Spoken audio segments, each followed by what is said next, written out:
नमो अरहन्ताणं नमो सिद्धाणं नमो आयर्याणं नमो उवज्जायाणं नमो लोये सव्वसाहुं।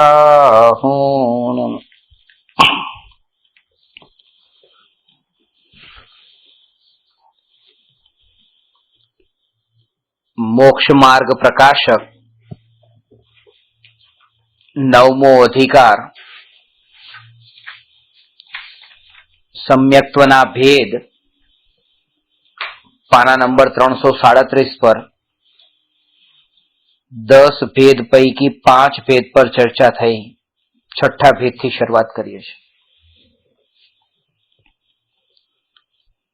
पदार्थोना संक्षेपपणाथी जाणवा वडे जे श्रद्धान थयुं होय ते भली संक्षेप दृष्टि छे अने तेने संक्षेप सम्यक्त्व जाणवुं।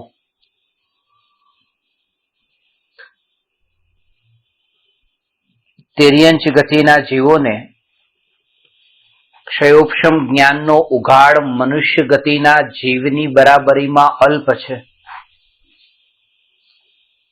तेम छतांय ते तिर्यंच गतिना जीवने पूर्वना संस्कारने लईने सम्यक दर्शन प्रगट थई शके छे। महावीर भगवानने अने पार्श्वनाथ भगवानने ए सिंह अने हाथीनी पर्यायमां सम्यक दर्शन प्रगट थयुं हतुं। महावीर भगवानने सिंहनी पर्यायमां अने पार्श्वनाथ भगवानने हाथीनी पर्यायमां सौथी पहेલું सम्यक्त्व प्रगट थयुं। आ बंने प्रकारना प्राणीओ एवा छे के मांसाहारी प्राणीओमां सौथी बलवान कहेवाय एवो सिंह अने शाकाहारी प्राणीओमां बलवान एवो हाथी ए बंने मांसाहारी अने शाकाहारी प्राणीओए पोतानी शक्तिनो उपयोग बीजा जीवोने मारवा माटे न कर्यो, पण आत्मामां पड़ेला अनादिना जे मिथ्यात्व रूप गाढ़ संस्कार एने जड़ मूळथी दूर करवा माटे एनो उपयोग कर्यो। अहींया ए कहे छे के ज्ञान प्राप्त कर्युं ए केटલું कर्युं ए महत्वनुं नथी, पण जेटલું ज्ञान प्राप्त कर्युं एमांथी प्रयोगमां केटલું मूक्युं। એટલા માટે भारत देशनी जे विशेषता ए छे के भारत देशमां एवा एवा महापुरुषो थया अने पश्चिमना देशोमां पण थया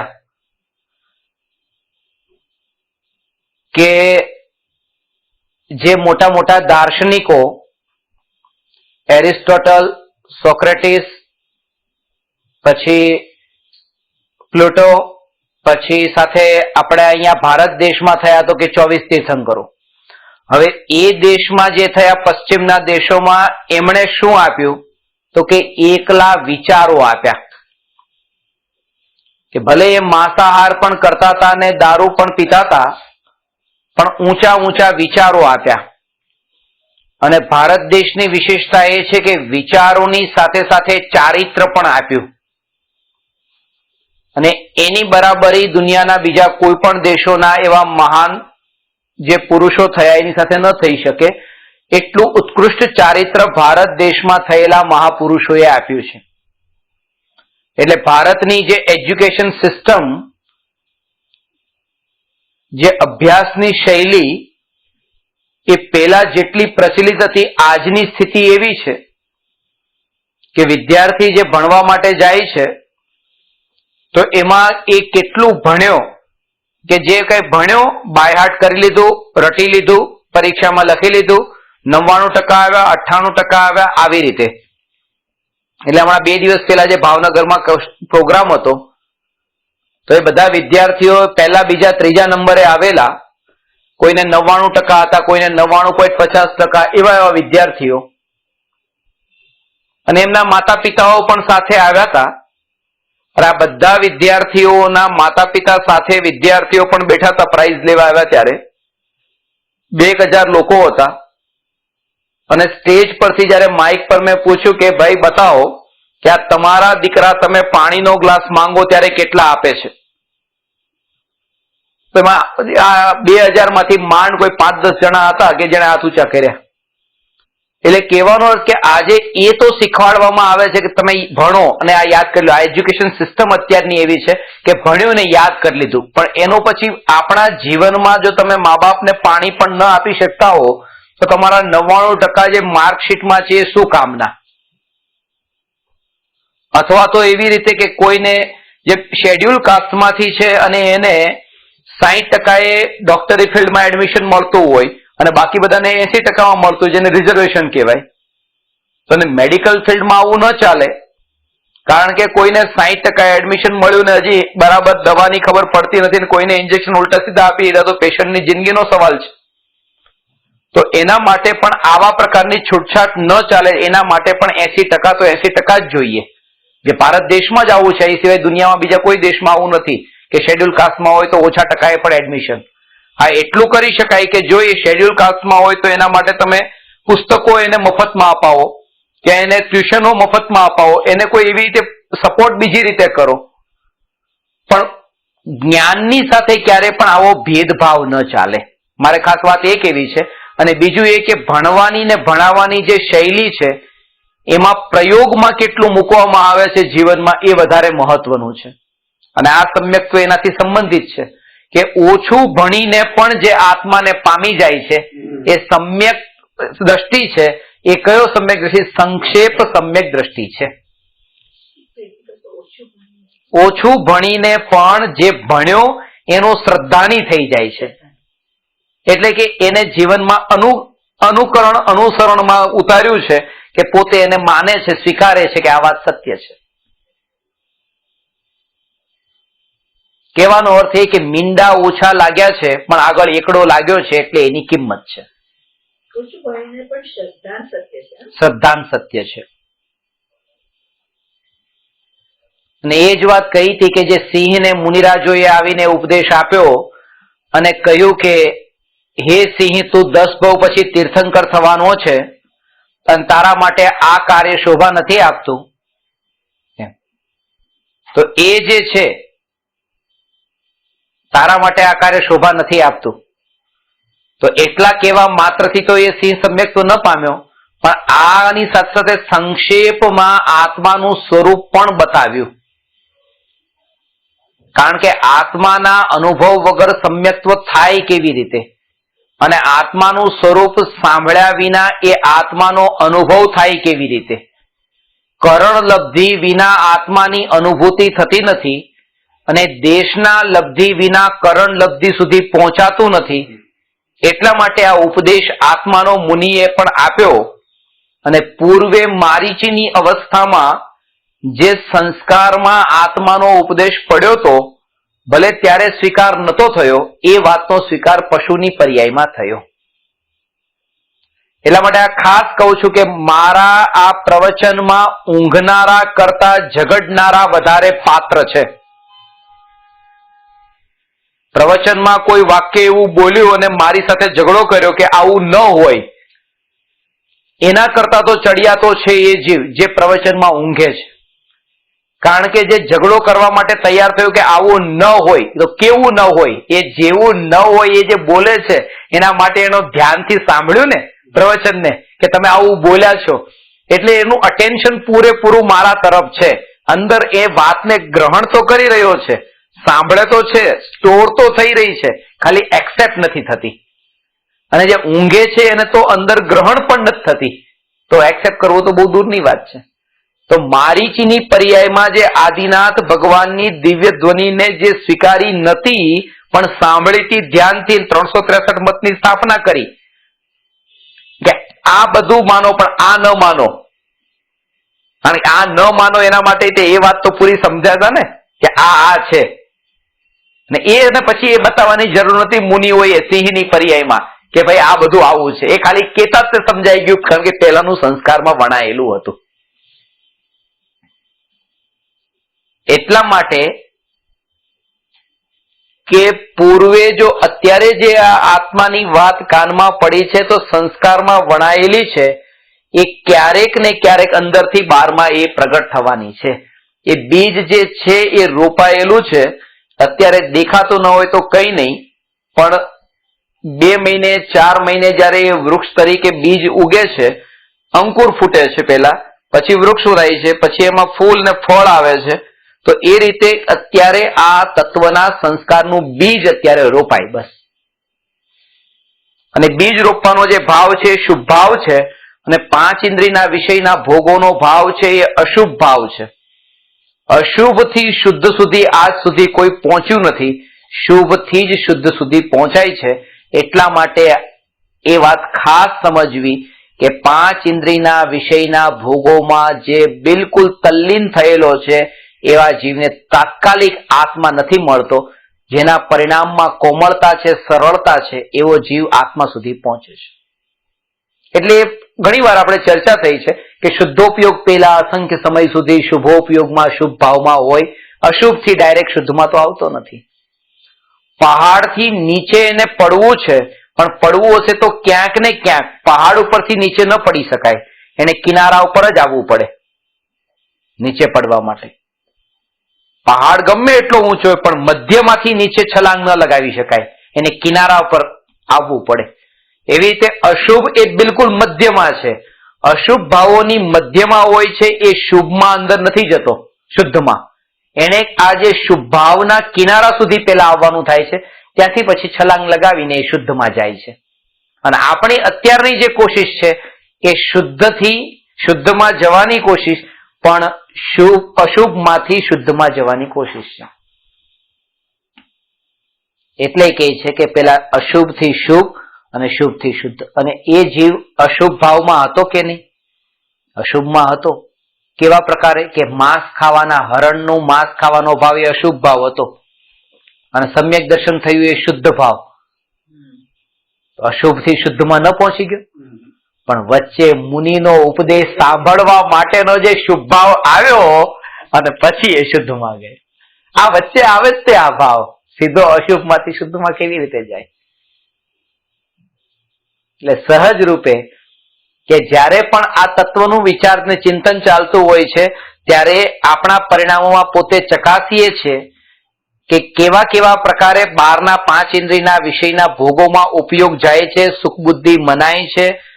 તમે સારા તૈયાર થયા છો ત્યારે તમારી ચાલ કેવી છે, તમે સારી ગાડીમાં બેઠા છો ત્યારે તમારું નીચે ઉતરવાનું કેવી રીતે થઈ રહ્યું છે, તમે ક્યાં કોની સાથે તમે સારા દાગીના પહેરીને ગયા, ફાઇનાન્શિયલી તમારાથી વધારે સ્ટ્રોંગ હોય એની સામે તમે સારા દાગીના પહેર્યા હોય તો તમે ત્યાં કેવી રીતે પ્રેઝન્ટ થયા છો, તમારાથી નીચે કોઈ છે ફાઇનાન્શિયલી એની સામે તમે પ્રેઝન્ટ થાવ છો ત્યાં તમારો હાવભાવ કેવો છે, બધે અલગ અલગ હશે. આત્મનિરીક્ષણ કરશો તો ખબર પડશે. કારણ કે પોતાના કશાય ભાવો કયા કયા વિષયમાં કેવા પોષાય છે એ પોતે જેટલું ઓબ્ઝર્વ કરી શકશો એટલો બીજો નહીં કરી શકે. એટલા માટે સૌથી પહેલા પાપની પ્રવૃત્તિઓ જ્યાં પડી છે એમાંથી જો જેના પરિણામ મોડા થયા છે એમાંથી પછી શુદ્ધમાં આવે છે. આ જે જીવ જે કહ્યો કે સંક્ષેપ સમ્યક્ત્વ થાય છે સડનલી, ઓછું ભણીને પણ સંસ્કારનું બીજ પૂર્વનું આવા પ્રકારનું એને રોપાયેલું હતું. એટલા માટે આ વાત એને કહી કે પદાર્થોના સંક્ષેપપણાથી જાણવા વડે જે શ્રદ્ધાન થયું હોય તે ભલી સંક્ષેપ દ્રષ્ટિ છે, અને તેને સંક્ષેપ સમ્યક્ત્વ જાણવું.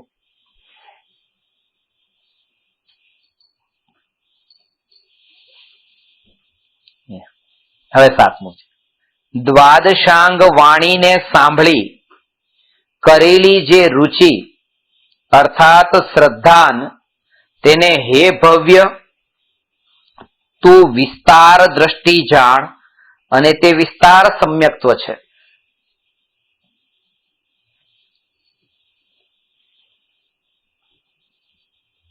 દ્વાદશાંગ વાણી, આ 12 અંગની વાણી જે છે એને સાંભળી, અનેક શાસ્ત્રોનો અભ્યાસ કર્યો. જૈન દર્શનમાં આ જ એક બહુ મોટી વિશેષતા છે કે એકાંતનો ઉપદેશ નથી. એકાંતનો ઉપદેશ નથી. એટલે જો તમે એમ કહેતા હો કે અત્યારે આ જે વર્તમાનમાં આવા પ્રકારના થોડાક ભાવ તો લાવવા પડશે, કેવા કે શાસ્ત્ર સ્વાધ્યાયના, દેવ દર્શનના, પૂજા ભક્તિના, વ્રત તપના, બધા શુભ ભાવ. એના વગર ચાલશે કેવી રીતે? અને આગળ જતા માનો તમને સમ્યક દર્શન પ્રગટ થયું, પણ સમ્યક દર્શન તો તમારું પ્રગટ થવાની યોગ્યતામાં હતું એટલે થયું છે, પણ આખી રચના એવી હોય છે કે સમ્યક દર્શન જે સમયે પ્રગટ થવાનું હોય છે એના આગલા સમયની પર્યાયમાં પણ આવા આવા આવા આવા આવા પ્રકારના બધા ભાવ ક્રમથી ગોઠવાયેલા છે. અને એક વાત સમજજો કે જે કારણ કાર્ય વ્યવસ્થાની દ્રષ્ટિએ વાત કરીએ તો આ પ્રકારના શુભ ભાવ એ કારણભૂત છે અને આ શુદ્ધ ભાવ એ કાર્યરૂપ છે.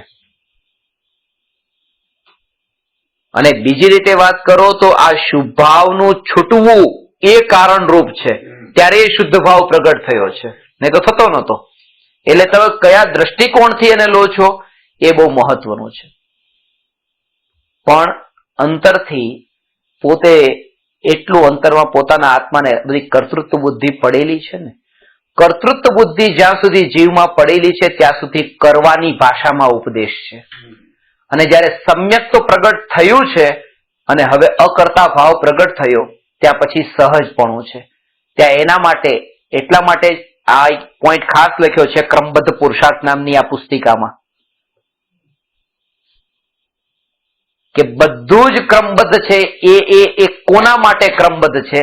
જેને અક્રમ સ્વભાવી જ્ઞાયકનો અનુભવ થયો છે એના માટે. આમ તો અજ્ઞાની જ્ઞાની બધા માટે ક્રમબદ્ધ છે, પણ ખરું ક્રમબદ્ધ આજે આપણે વાત કરીએ કોના માટે છે? કારણ કે જેને અકર્તા ભાવ પ્રગટ થયો છે એના માટે. કર્તા ભાવ પ્રગટ અંદરમાં પડેલો છે એના માટે એવી ઉપદેશની શૈલી છે કે તમારે આત્માનું હિત કરવાનું છે, આજે જ કરી લો, અત્યારે જ કરી લો, હવે સમય નથી. આ બીજાને મરતાને દેખીને પોતાના મરણને દેખી લો, એને આવી રીતે જ ઉપદેશ આપવામાં આવશે. અકર્તા ભાવ જ્યાં સુધી ન પ્રગટ થયો હોય ત્યાં સુધી તીર્થંકર પરમાત્માનો ઉપદેશ પણ આ પ્રકારે જ હતો, નહીં તો આ ચરણાનુયોગની શૈલી ન હોત કે આમ કરવું જોઈએ, આમ કરવું જોઈએ, આમ કરવું જોઈએ. એ કથન શૈલી એવા પ્રકારની છે કારણ કે મિથ્યાત દ્રષ્ટિ જીવને જયારે ઉપદેશ આપવામાં આવે ત્યારે એને આ દ્રષ્ટિએ જો ઉપદેશ અપાશે તો એને આવો જ ઉપદેશ હશે કે પ્લીઝ આ રીતે તમે કરો. અને જો અત્યારે તમે જો અનુભવ પામ્યા કે તમને અકર્તા સ્વભાવ અંતરમાં પ્રગટ થયો, અકર્તા સ્વભાવ અંતરમાં પ્રગટ થવાનો અર્થ એ છે કે જે આત્મા હું કઈ કરનાર નથી, કરનાર નથી, કરનાર નથી, એટલે કે આ 12માં જે પર્યાય રૂપ જે પરિણમન થાય છે એ પરિણમન પણ ત્યારે પછી સહજ થયું. જયારે અહીંનો અકર્તા સ્વભાવ પ્રગટ થયો ત્યારે એકલો અહીંનો નથી, એ અનંત ગુણોની અનંતાનંત પર્યાયમાં અકર્તાપણું પ્રગટ થયું છે. અહીંનો અકર્તા સ્વભાવ અંદર અનુભવમાં આવતા. અકર્તા સ્વભાવ એક આત્માનો સ્વભાવ છે, અનંત ગુણોમાંનો એક આત્માનો સ્વભાવ છે, અને એ સ્વભાવની અનુભૂતિ થતા તે એક પર્યાય માત્રમાં એક અને પોતાની જાત સાથે નિરીક્ષણ કરતી રહેવી. અંતરમાં તે પોતે સતત આ રીતે જો નિરીક્ષણ કરવામાં આવશે તો તરત જ જીવને સત્ય પુરુષાર્થ અને સત્ય માર્ગની શોધમાં જશે. કારણ કે આ માર્ગ જે અત્યારે બરાબર નથી મળ્યો, ધ્યેય તો બિલકુલ બરાબર છે કે જ્ઞાયક જ જોઈએ છે, ધ્યેય તો બધાનું બરાબર છે. કોનું ધ્યેય દુઃખી થવાનું છે? પણ ભૂલ ત્યાં થાય છે માર્ગમાં. જે આજ સુધી નરકમાં પણ ગયા છે એને નરકનું ધ્યેય થોડું માન્યું હતું. નરકનું ધ્યેય બાંધ્યું હોય ને નરકમાં ગયા હોય એવા કોઈ નારકી નથી. જેટલા નારકી છે બધા સ્વર્ગના ધ્યેય વાળા હતા, પણ માર્ગ નતો ખબર એટલે નરકે ગયા. સુખને પામવા માટેની એ ચાહમાં હતા પણ ખબર નથી એટલે નરકે ગયા. નરકની ચાહ કરીને નરકે કોણ જાય છે? તો એટલા માટે આ માર્ગ બહુ મહત્વની વસ્તુ છે. ધ્યેય નો નિર્ણય થવો એ તો થયો કે મારે આત્મા જોઈએ, જ્ઞાયક જોઈએ, પણ હવે જ્યાં થાય તો ત્યાં આ રીતે થાય કે જીવ સ્વચ્છંદી થઈને ન વર્તવો જોઈએ. સ્વચ્છંદી થઈને વર્તવાનો અર્થ એ છે, સ્વચ્છંદી થઈને વર્તવાનો અર્થ એ છે કે જ્યારે પણ કોઈ રીતે કોઈ પણ સિદ્ધાંતનું સમાધાન કરે એમાં પોતાનો વ્યક્તિગત તર્ક અંદરમાં ભેળવ્યો, પતી ગયું. એ તર્ક ભેળવ્યો, આમ હોય, એ તર્ક એનો પોતાનો થયો. એ તર્ક એવો થયો જેવો તર્ક એને રૂચતો હતો. એટલે એટલા માટે ક્યારેક એવું ન બને કે સ્વચ્છંદતાનું પોષણ થાય, અને એવું ન બને કે કરતાપણામાં તે ડૂબતો જાય કે એને માર્ગની જ ખબર ન હોય. નહીં તો એવી કોશિશમાં જીવ લાગી જાય છે. બેયની વચ્ચે રહેવાનું છે. એટલી આ અતિમાં પણ નથી જવાનું, આ અતિમાં પણ નથી જવાનું. અત્યાર સુધી આપણે બે ભૂલ કરી, બે બિંદુ એ બે અતિ છે. આ એક અતિ છે, આ અતિ છે, વચ્ચે રહેવાનું છે. આજ સુધી એવું જ માન્યું કે મેં કોઈ ભૂલ કરી જ નથી, હું તો કઈ કરનારો જ નથી, મેં આજ સુધી કઈ કર્યું જ નથી. અને માન્યું તો એવું માન્યું કે અરે રાત્રિ ભોજન કરું છું, આ કેટલું મોટું પાપ કર્યું છે મેં. અને એ પાપ તો કેવું છે, માંસ ખાવા બરાબર છે રાત્રિ ભોજન કરવું. એ તો પહેલી ભૂલ એ હતી કે પાપનો સ્વીકાર જ ન કર્યો. અને બીજી ભૂલ એવી હતી કે પાપ જે નતું એવો પણ સ્વીકાર કર્યો. કેમ કે રાત્રિ ભોજન કરવું એ માંસ ભક્ષણ નથી, રાત્રે પાણી પીવું એ લોહી પીવું નથી. પણ સ્વીકાર એવો કર્યો કે પાણી પીધું એટલે લોહી પી લીધું, આવી રીતે સ્વીકાર. એટલે બેમાં એક્સ્ટ્રીમ થયું. એકમાં તો બિલકુલ નકાર અને એકમાં એક્સ્ટ્રા સ્વીકાર. અહીંયા કે છે રાત્રિ ભોજન કરવી, રાત્રિ ભોજન છે, પાણી પીધું એ પાણી છે.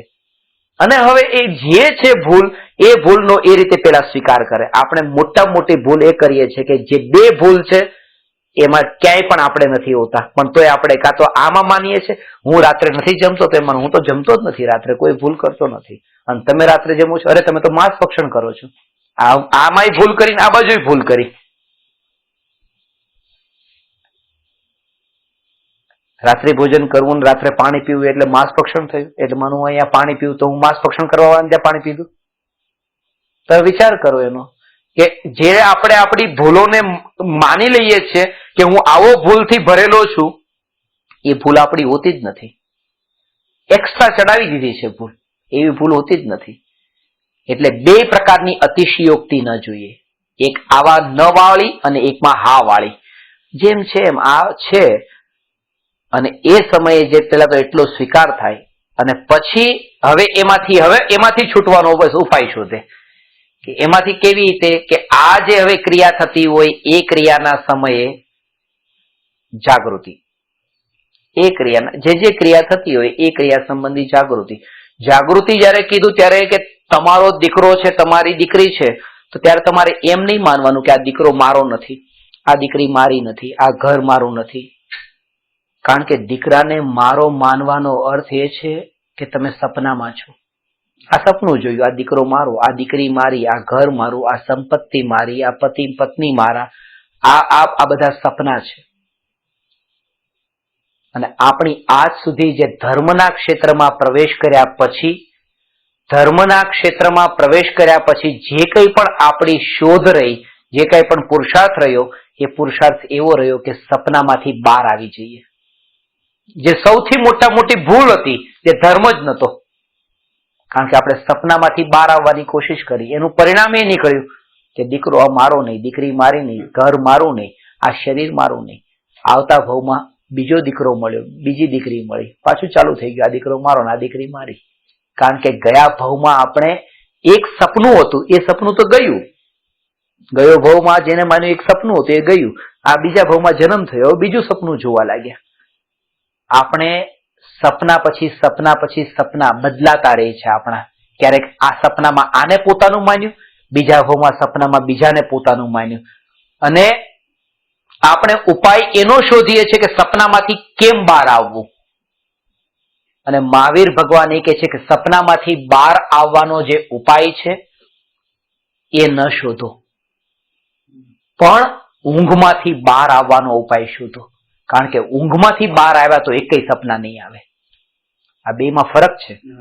આખી રાત ઊંઘ્યા હોય, રાતના 10 સપના પણ આવે ને 15 સપના પણ આવે, પણ ઊંઘતા જ ન હોય તો સપના જ ના આવે.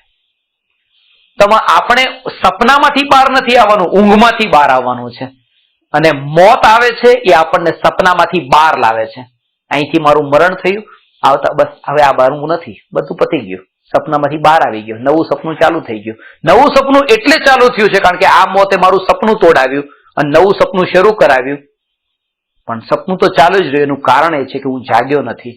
એટલે ભગવાન કહે છે સપનામાંથી બહાર નહીં પણ ઊંઘમાંથી બહાર આવો. ઊંઘમાંથી બહાર આવ્યા પછી સપનું રહેતું જ નથી, સહજ રૂપે ટળી જાય છે.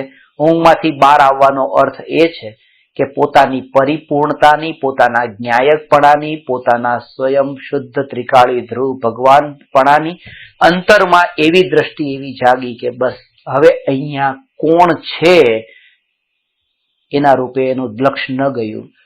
પોતાની પરિપૂર્ણતા, પોતે સત્તા સ્વરૂપ, પોતે ટકી રહેનાર, પોતે હાજર ધ્રુવ ત્રિકાળ જેટલું બને અંતરમાં પોતે. અને આ હજી હું ત્યારે તમને કહું કે તમે જેટલું બને અંતરમાં ડૂબો, ડૂબો અંદરમાં ડૂબો. હવે ડૂબવા વાળી પર્યાય છે એ તમે નથી, પણ આ વાત હજી એટલે કહેવાશે કે તમે ડૂબો કારણ કે કર્તૃત્વ બુદ્ધિ છે, કરવાપણાનો ભાવ છે.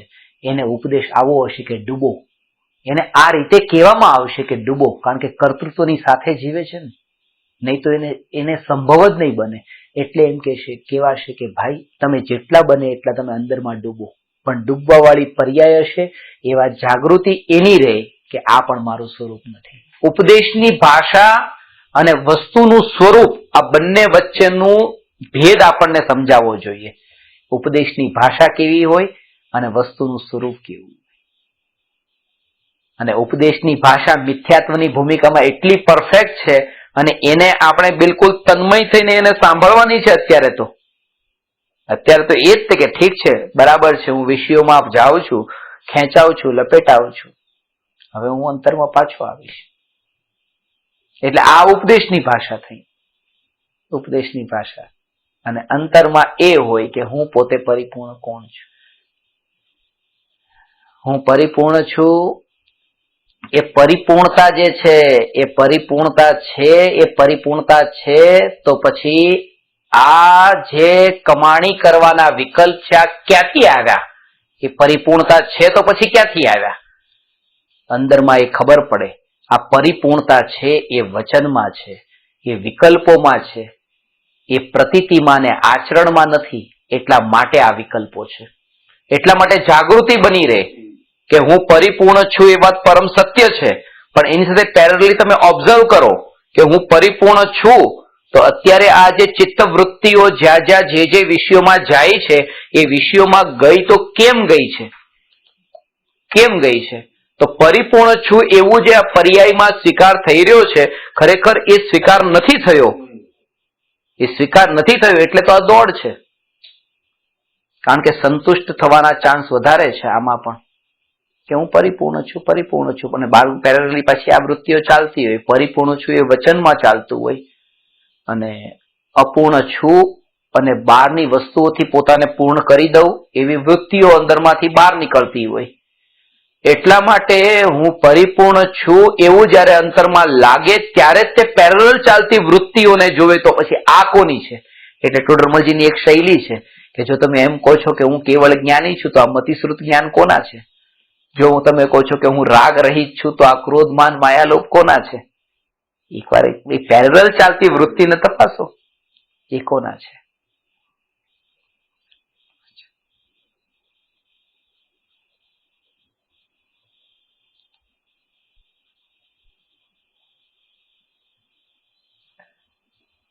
જેમ જેમ અહીંયા એ જ કે વિસ્તારથી પણ શાસ્ત્રને ભણે. જૈન દર્શનમાં એકાંતથી કથન નથી કે ટૂંકું ને ટચ, બસ પરથી ખસ અને શું સ્વમાં વસ અને આટલું કરતો બસ, એટલું બસ, આટલું બહુ શોર્ટમાં.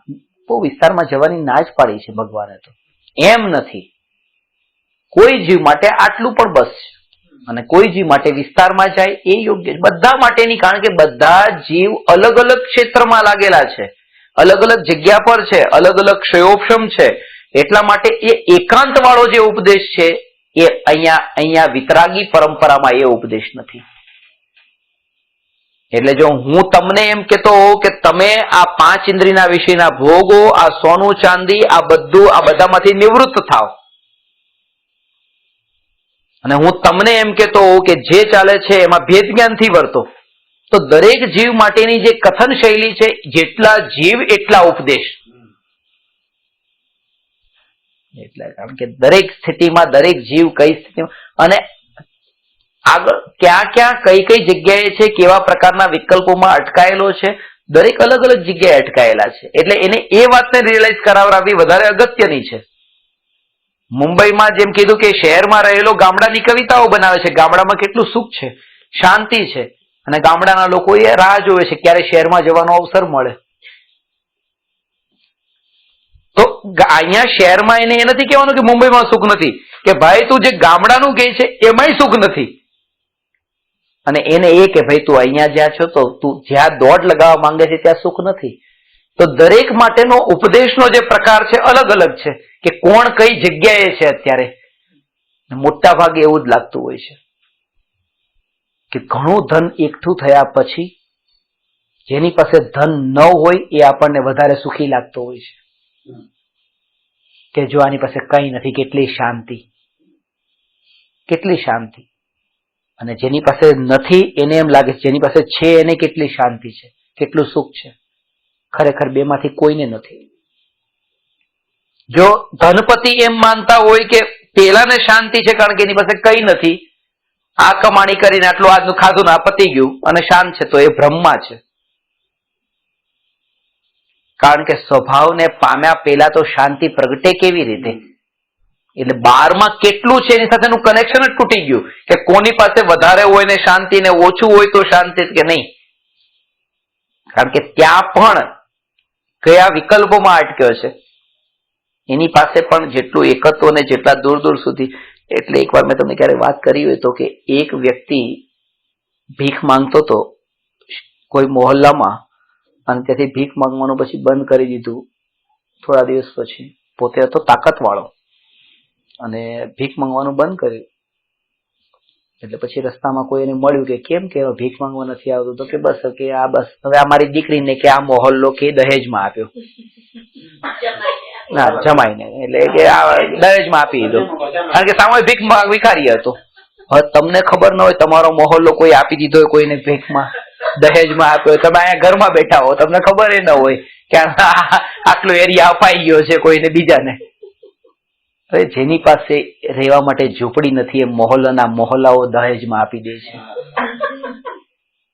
કોને કહીએ કે ઓછું હોય તો વધારે સુખી અને વધારે હોય તો દુઃખી? અહીંયા એ છે કે બહારની વસ્તુ સાથે સુખનો અને દુઃખનો સંબંધ જ નથી. કારણ કે ઓછું હોય એ સુખી એમ કીધું એનો અર્થ એ થયો કે પાછો સુખનો સંબંધ બહારની વસ્તુ સાથે છે. એનો એટલે તો આ કીધું કે ઓછું હોય તો સુખી. એનો અર્થ એ થયો કે ઓછું હોય તો સુખી, એટલે સુખનો સંબંધ છે કઈક વસ્તુ સાથે.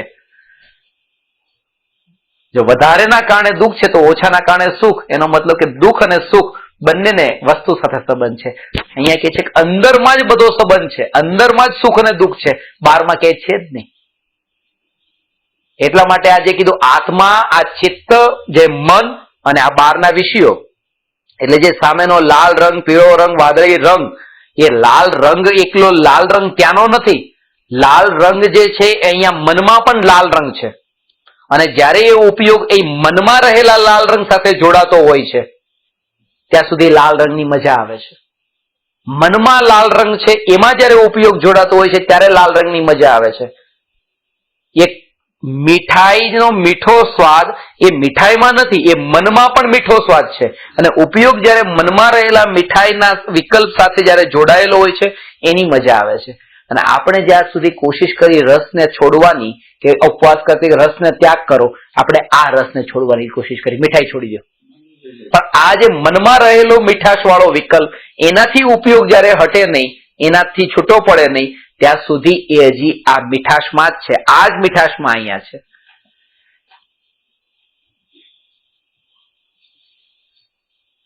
આખી પ્રોસેસ છે કે તમે કોઈ પણ બહારના પદાર્થોમાં મહત્વ એટલે નથી આપવાનું, કારણ કે બહારના પદાર્થોમાં તો ઉપયોગ જોડાણો જ નથી.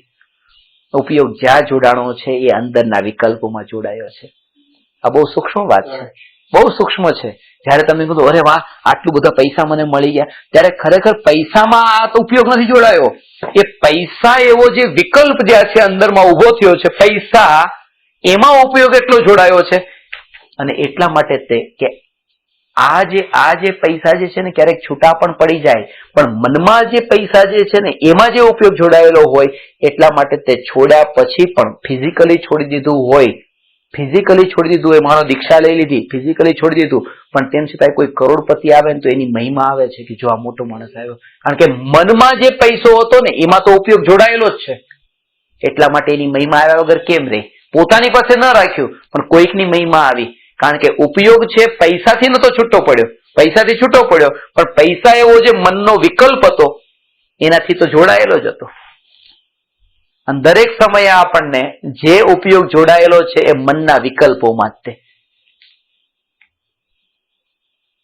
બહુ સૂક્ષ્મ છે.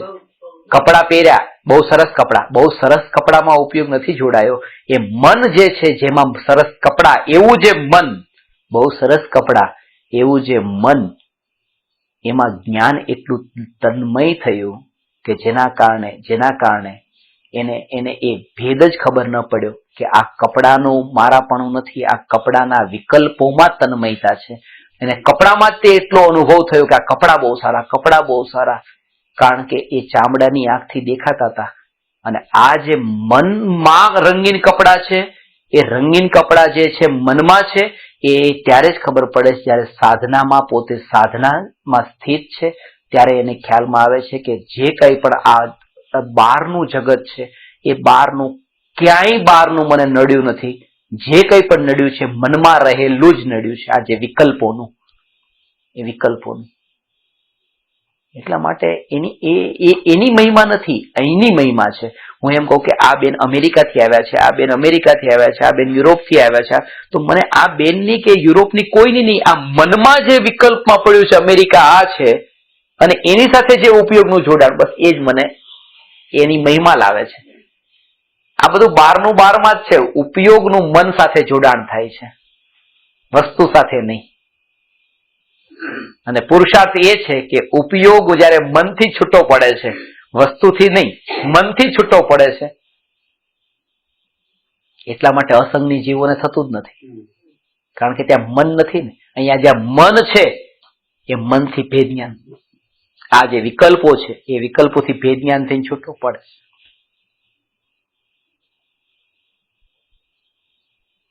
ઉપયોગનું મનથી જોડાણ થાય, સાથે જોડાય છે, વસ્તુ સાથે ઉપયોગ જોડાતો નથી. ઉપયોગ મન સાથે જોડાય છે, વસ્તુ સાથે ઉપયોગ જોડાતો નથી. મનના રહેલા વિકલ્પ સાથે જોડાય છે, મન સાથે જોડાય છે.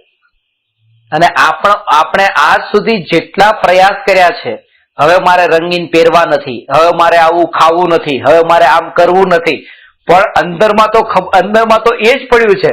શું મનમાં શું છે? રંગીન હોય છે, મીઠું હોય છે, આવું હોય છે, એ બધાનો જે રસ પડેલો છે એના કારણે જ તે હજી અંદરથી તો ઉપયોગ એમાં જ જોડાતો હોય છે.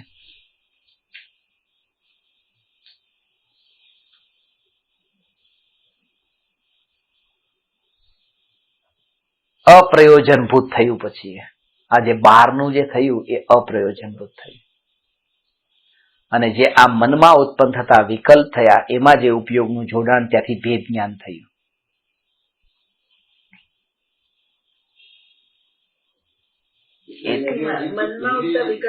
માં ઉપયોગનું જોડાણ જે થાય છે ત્યાંથી ભેદ જ્ઞાન કરવાનું થયું.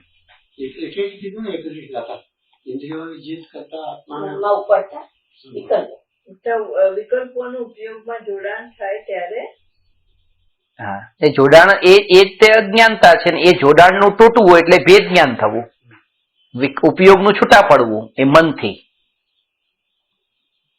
એની આખી એક વિધિ છે. આ જે માર્ગ શબ્દ કહું છું ને, એ માર્ગનું જ્યાં સુધી જ્ઞાન ન થાય ત્યાં સુધી એ સ્વર્ગની શોધમાં પણ નરકમાં જાય. મનમાં પડતા વિકલ્પોનું ઉપયોગમાં જોડાણનું છૂટવું, છૂટા પડવું તે ભેદ.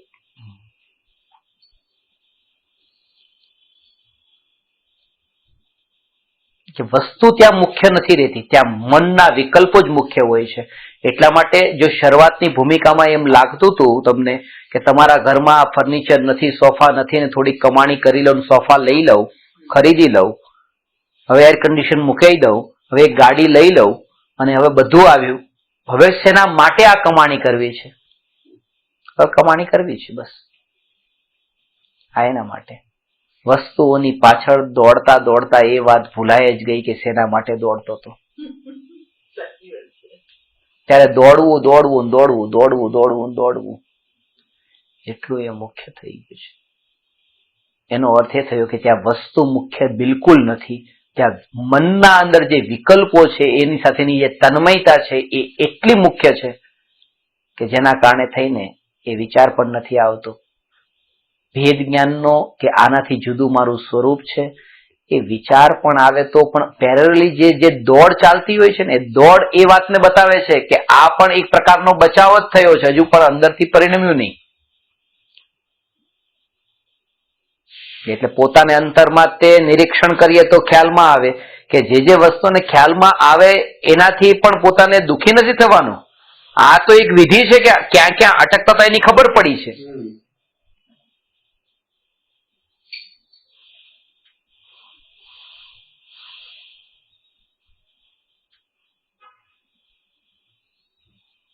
એટલા માટે આ બે વાત બતાવી, છઠ્ઠો અને સાતમો પોઈન્ટ એને બતાવે છે કે એકાંતનો ઉપદેશ નથી.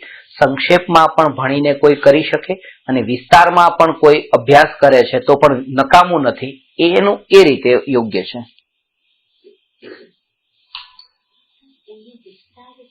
જ્ઞાનનો ક્ષયોપશમ, જ્ઞાનનો ઉઘાડ. એટલે અનેકાંતવાદ નહીં.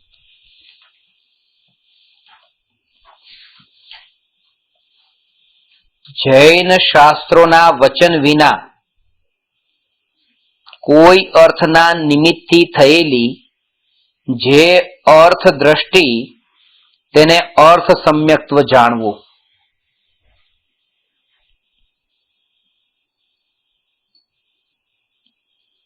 એ 8 ભેદ તો કારણોની અપેક્ષાએ કર્યા છે.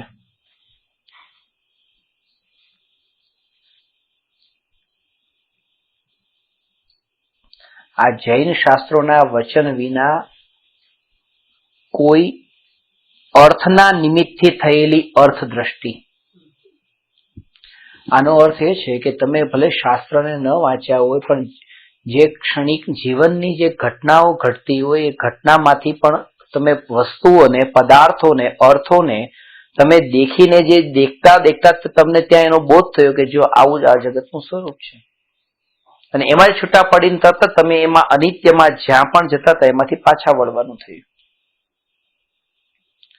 કોઈ એક્સિડન્ટ જોયું અને તમને આ લાગ્યું કે જો આ સંસાર આવો અનિત્ય છે, શરીરમાં બીમારી આવી, આ અનિત્યતાનો અહેસાસ થયો.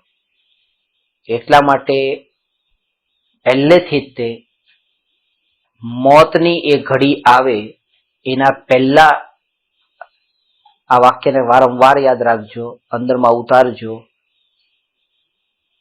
એક ક્ષણ માટે એ મોત મને એમ નહીં કે તમારું પેકિંગ કરી લો અને બધો તમારો સામાન જે વિખરાયેલો પડ્યો છે એ સામાનમાં ભેદ પાડી દો, બરાબર વળ કરી લો. વળ એ નહીં કે પહેલેથી વળ કરીને રાખવી પડશે. વળ કરીને રાખવાનો અર્થ એ છે કે જેટલું પણ પર છે એને એક બાજુ, સ્વ છે એને એક બાજુ, અને આ રીતે બસ અસોટ કરીને રાખે. હવે અડધી રાત્રે પણ મૃત્યુ જો એની પાસે આવે છે તો એ જવા તૈયાર છે, કારણ કે બધું તૈયારી સાથે બેઠેલો હતો. એની ઊંઘ પણ એટલી તૈયારી પૂર્વકની હતી. એટલા માટે ઊંઘમાં પણ જાગૃત હતો. મેં તમને જાગૃતિની જે વાત કીધી, મહાવીર ભગવાન અને મુનિરાજો એ આ જાગૃતિમાં પોતે ઊંઘે છે. એટલા માટે એક કરવટ પર ઊંઘે છે. એક કરવટ પર ઊંઘવાનો અર્થ કે ત્યાં પણ જાગૃતિ છે. તમે રાત્રે જે રીતે ઊંઘ્યા હતા ત્યારે તમારો એક ફોટો પાડવામાં આવે અને હવે ઉઠ્યા એનો ફોટો પાડવામાં આવે. તમે જો તમને ખબર પડે કે તમે કેમ ઊંઘ્યા હતા ને કેમ ઉઠ્યા, ક્યાંના હતા કેમ હતા ને કેમ થઈને ઉઠ્યા છો. પણ જો મુનિરાજ જો ઊંઘે તો જેવા ઊંઘ્યા છે એવા તે ત્યાં કરવડ બદલ્યા વગર. આનું કારણ એ છે કારણ કે હાથ પણ હલે છે, પગ પણ હલે છે, બધું જ બેહોશીમાં હલે છે. બધું બેહોશીમાં હલે છે, જાગૃતિ નથી. અત્યારે જો એમ કહેવામાં આવે કે તમારો હાથ હલશે તો હાથ કાપી નાખવામાં આવશે, પગ હલશે તો પગ કાપી નાખવામાં આવશે, બોલો હવે શું હલશે? જે આમ તમે એલર્ટ કેમ રહેશો? પૂરી જાગૃતિ હશે ને. અહીંયા એ કહે છે કે તમે જેટલા જેટલા જાગૃત રહો, અજ્ઞાનીનું એટલે જ તે જાગવાનું કાર્ય પણ ઊંઘમાં થાય છે અને મુનિઓનું ઊંઘનું કાર્ય પણ જાગતા થાય છે.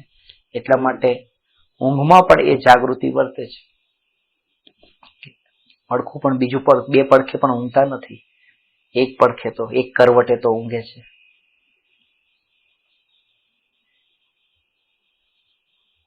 એટલા માટે ગમે ત્યારે જવાની મારી તૈયારી છે. એટલા માટે મારી તૈયારી છે કારણ કે વળ કરીને રાખી છે. હીરાનું કામ કરનારાને તો વધારે ખબર પડવી જોઈએ, અસોટ કરતા હોય એટલા માટે તો અસોટ કરી લેવું કે જેટલું પણ પરનું છે એને સોલ છે એને અસોટ કરીને રાખવું પહેલેથી. ગમે ત્યારે એ મોત જો વગર ખબર આપે જ આવવાની છે એ વાતનો નિર્ણય કરીને અને આવે તો હું જવા તૈયાર છું. કારણ કે એ ટાઈમે બધું વળ કરવા જશું ને, આઈ પારકું ને આઈ પારકું ને આઈ પારકું, એ નહીં થાય. પરીક્ષા હંમેશા છેલ્લે એટલા માટે જ આવે છે. ભણ્યા પછી છેલ્લે પરીક્ષા એટલે પરીક્ષા જેમ છેલ્લે જ આવે છે એવી રીતે મૃત્યુ પણ જીવનના અંતમાં છેલ્લે જ આવે છે. એનું કારણ જ છે કારણ કે મૃત્યુ એક પરીક્ષા છે કે તમે જે કંઈ પણ અસોટ કરીને રાખ્યું છે કે નથી રાખ્યું, હવે તમારે આવવાનું. ચાલો હવે તમે કેવી રીતે આવો છો એ મહત્વ, એનું નામ પરીક્ષા છે. આવવાનું તો છે જ તે, પણ હવે કેવી રીતે આવો છો.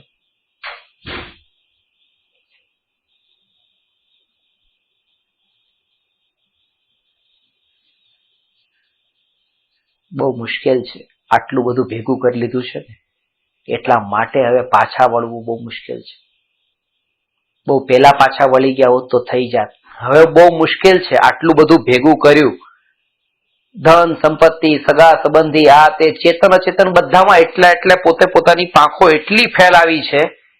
હવે બહુ મુશ્કેલ છે પાછા વળવું.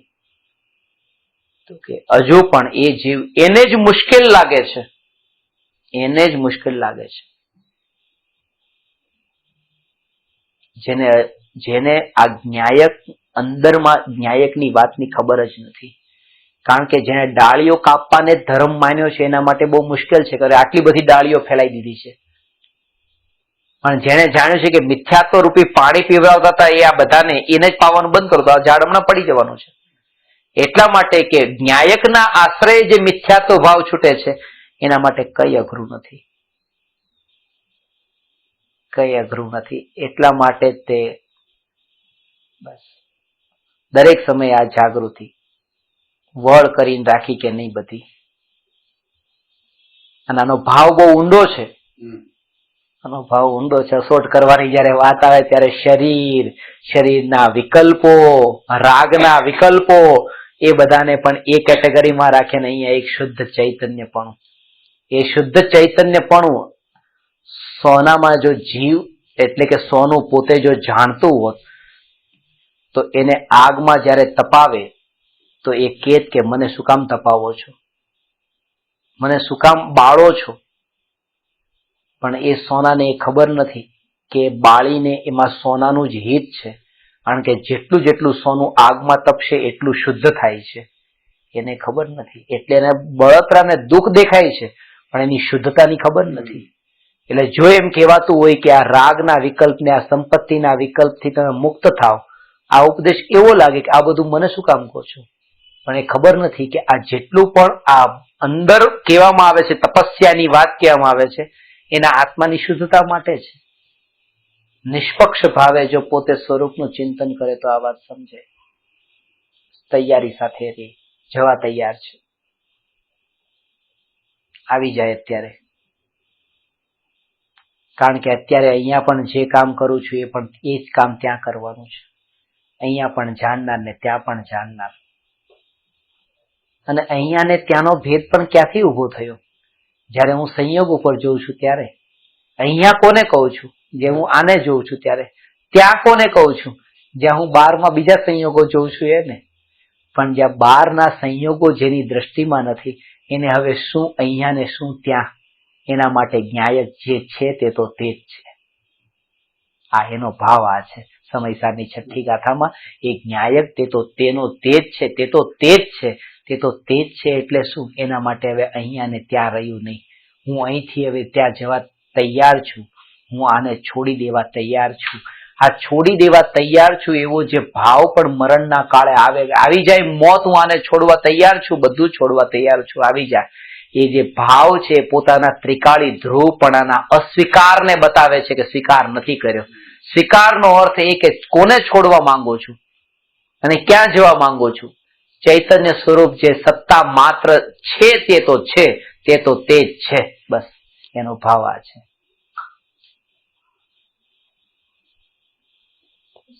આનું નામ બેહોશી નથી. આનો ભાવ જયારે આટલી વાત થાય ને ત્યારે પછી થોડાક જોકા આવે કે બસ તે તો તે જ છે. પછી એટલે એટલા માટે તે તો તે જ છે એટલે અંદરથી એટલો જાગૃત થયેલો હોય, તે તો તે જ છે કેતા તે અંદરનું પરિપૂર્ણ એક એક પ્રદેશે આત્માના એક એક પ્રદેશ, બધા પ્રદેશથી પરિપૂર્ણતાની એની આખી એક સત્તા ખ્યાલમાં આવે. આ તે તો તે જ છે, બસ એ તો અસંખ્ય પ્રદેશોની અભેદતા, અખંડતા, તે તો તે જ છે. એ જાગૃતિ પૂર્વક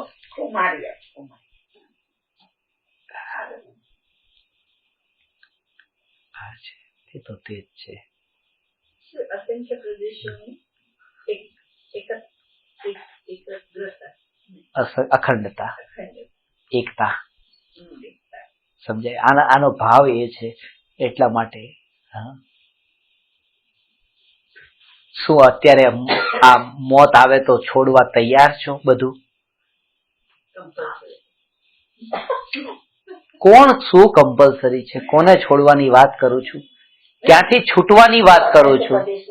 ક્યાં જવાની વાત કરું છું? આ ચૈતન્ય સ્વરૂપ, એ સ્વરૂપની નજીક જતા દેખતા, એ સ્વરૂપની નજીક જઈને દેખતા હવે ક્યાં જાય છે?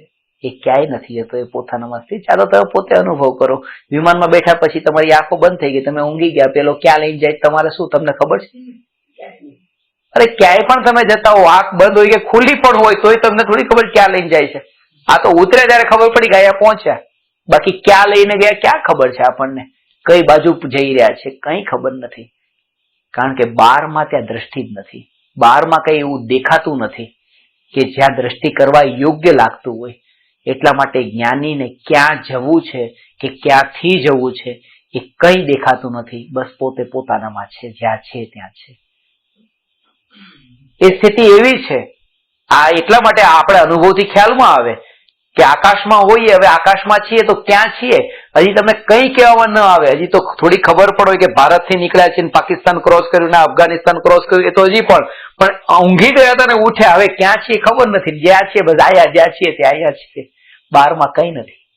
એ બહારમાં કઈ નથી. એવી રીતે જેમ અંતરમાં આ ચૈતન્ય, જેમ અસંખ્ય પ્રદેશોનું એકતા, અખંડિતતા, ત્યારે તમે બોલતા હશો ને ત્યારે બોલતી વખતે આ વાણી પણ જયારે ખબર પડે કે આ વાણી નીકળી કે હું અસંખ્યાત પ્રદેશી આત્મા, એ આત્મા ત્યાં તરત જ પછી બારમાં નજર કરી એવું ખ્યાલમાં આવે. હજુ આ નબળાઈથી આ ઉપયોગ બારમાં ગયો કે હું આત્મા છું એવી વાણી, હું આત્મા છું એવી વાણીનો વિકલ્પ એ પણ પકડમાં આવ્યો. જ્ઞાનમાં એ જણાયો. આ વાત છે. જ્ઞાનમાં એ વિકલ્પ પણ જણાયો. ત્યાં તરત જ એને સમજી જાય કે હજી પણ આ ઉપયોગ ત્યાં જાય છે. નહીં તો ત્યાં તો ઠરવાનું જ છે, બીજું કઈ નથી. બોલવાનું પણ નથી ને બોલવાનો વિકલ્પ પણ નથી ને ઉપયોગનું એ વિકલ્પમાં જોડાણ પણ નથી. કારણ કે જયારે બોલવાનું નથી ને બોલવાનો વિકલ્પ નથી, ઉપયોગ જોડાય તો જોડાય કોનામાં? ત્યાં જ્ઞાન જ્ઞાનમાં સમાય છે. અનાદિથી જે જ્ઞાન આ મનના અંદર જોડાતું હતું, વિકલ્પમાં જોડાતું હતું, ત્યાં એ વિકલ્પ તો રહ્યો નહીં. હજુ પણ ભૂતકાળમાં જવામાં રસ છે. કારણ કે વિકલ્પો ભૂતકાળના છે, ભૂતકાળના અનુભવો છે, એ વિકલ્પોથી. એટલા માટે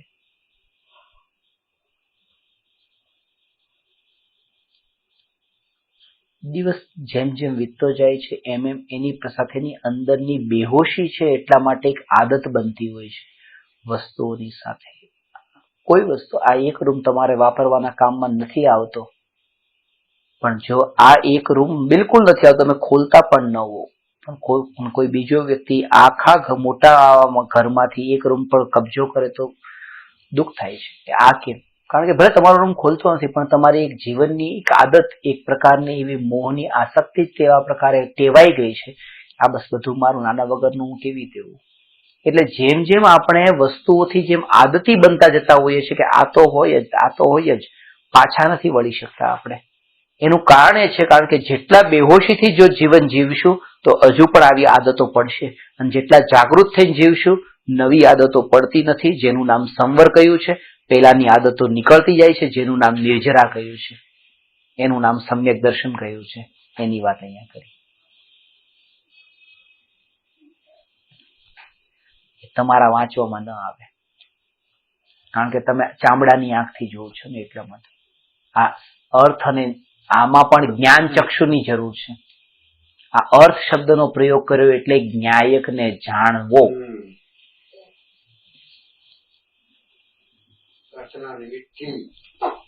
એ બહારનો અર્થ, એ જે નિમિત્ત થયેલી જે અર્થ દ્રષ્ટિ, તેને અર્થ સમ્યક્ત્વ. બહારમાં પણ અર્થ છે ને અંદરમાં પણ અર્થ છે, અર્થ દ્રષ્ટિ થઈ ત્યાં.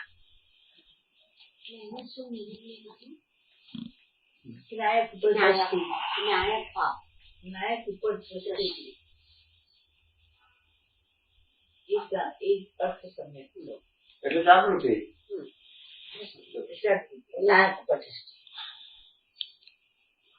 એ 8 ભેદ તો કારણોની અપેક્ષાએ કર્યા છે, તથા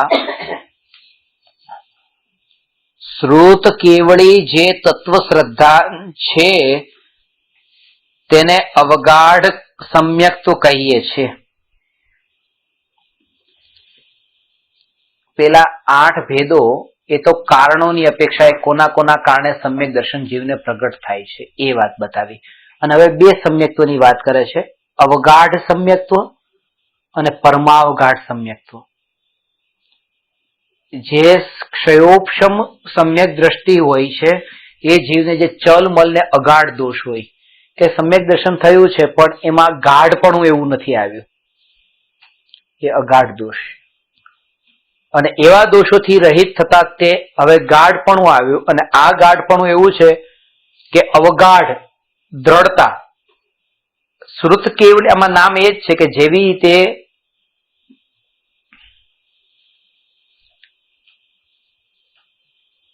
કેવળ જ્ઞાન સાથે જે સુખ છે એ સુખને અનંત સુખ કહ્યું, અને મોક્ષ અવસ્થામાં જે સુખ છે એને અવ્યાબાદ સુખ કહ્યું. સુખ તો સુખ જ હતું, કોઈ થોડું સુખ વધ્યું નથી, પણ નામ બદલાઈ ગયું. એવી રીતે અહીંયા નામ બદલાઈ ગયું. શ્રુત કેવળીને જે તત્વ શ્રદ્ધાન છે તેને અવગાઢ સમ્યક્ત્વ કહીએ છીએ.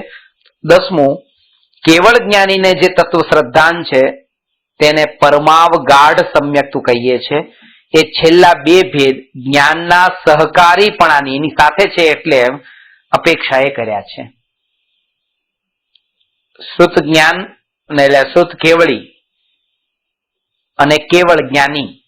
શ્રુત કેવળીને કેવળી, શ્રુત કેવળીની ખબર છે ને, કેવળ જ્ઞાનીએ જે જાણ્યું અને જાણ્યું જાણે, કેવળ જ્ઞાનીએ જે જાણ્યું એ તો કેવળ, જે કેવળ જ્ઞાનમાં જાણ્યું, અને એ કહ્યું છે બધું, એ કહેલું બધું જ જેણે જાણ્યું કઈ છોડ્યા વગર, શું બધું જ અનુભવ સહિતનું. શુદ્ધ કે આત્માના અનુભવ વગર તો કેવી રીતે થાય? 4થા ગુણસ્થાન થી 12મા ગુણસ્થાન સુધી શ્રુત કેવળી હોય, 4થા થી 12મા ગુણસ્થાન સુધી. એટલે કે મિથ્યા દ્રષ્ટિ જીવ વધારે વધારે 11 અંગ 9 પૂર્વનું જ્ઞાન પામે, પણ 12 અંગનું નહીં, 11 અંગ 9 પૂર્વ. 12 અંગનું જ્ઞાન તો સમ્યક દ્રષ્ટિ જીવને જ હોય, અને એટલા માટે તે સમ્યક દ્રષ્ટિ જીવ જ શ્રુત કેવળી હોય. એટલે મુનિનો પણ નિયમ નથી કે મુનિ જ હોય શ્રુત કેવળી. સમ્યક તો થયું એટલે શ્રુત કેવળી, કારણ કે બધા સમ્યક દ્રષ્ટિને ક્યાં પાછું 12 અંગનું જ્ઞાન હોય છે. 12 અંગનું જ્ઞાન હોય એટલે સમ્યક તો હોય જ તે. ખાલી 12 અંગનું જ્ઞાન જેને છે તે શ્રુત કેવળી છે. એટલે શ્રુતનું જ્ઞાન છે, સમ્યક તો હોય તો જ થાય. 12 અંગ અને 14 પૂર્વ, પૂર્ણ શ્રુત.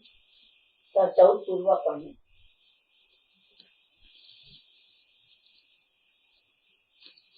12 અંક અને 14 ટોટલ. હા 14 પૂર્વ આવી જાય. 14 પૂરો 12 અંક 14 પૂરો બધું જ હા કર્યું છે. આ જે ભેદ છે એ ભેદમાં પણ મુખ્ય વાત તો એ જ છે કે આટલા સમ્યક્તોના ભેદ બતાવ્યા. હા, એ પ્રમાણે સમ્યક્તોના 10 ભેદ કયા. 10 ભેદમાં પણ જે અભેદ છે એવો જે ન્યાયક તે તો તે જ છે. તે તો તે જ છે ને, એટલે સુધી તો જીવ પહોંચી જાય છે. પણ એનાથી હવે એક સ્ટેપ આગળનું છે, તે તો તે જ છે નહીં, તે તો હું જ છું. તે તો હું જ છું, હું જ છું. હું એટલે જ્યાં સુધીમાં એકત્વ ન સ્થપાય ત્યાં સુધી કેટલી પણ મહિમાવંત વાતો એ ન્યાયકના સંબંધમાં કરવામાં આવે, બધી શ્રુચે સાંભળે એમ લાગે અરે ખરેખર આવું મહાન તત્વ. નિર્ણય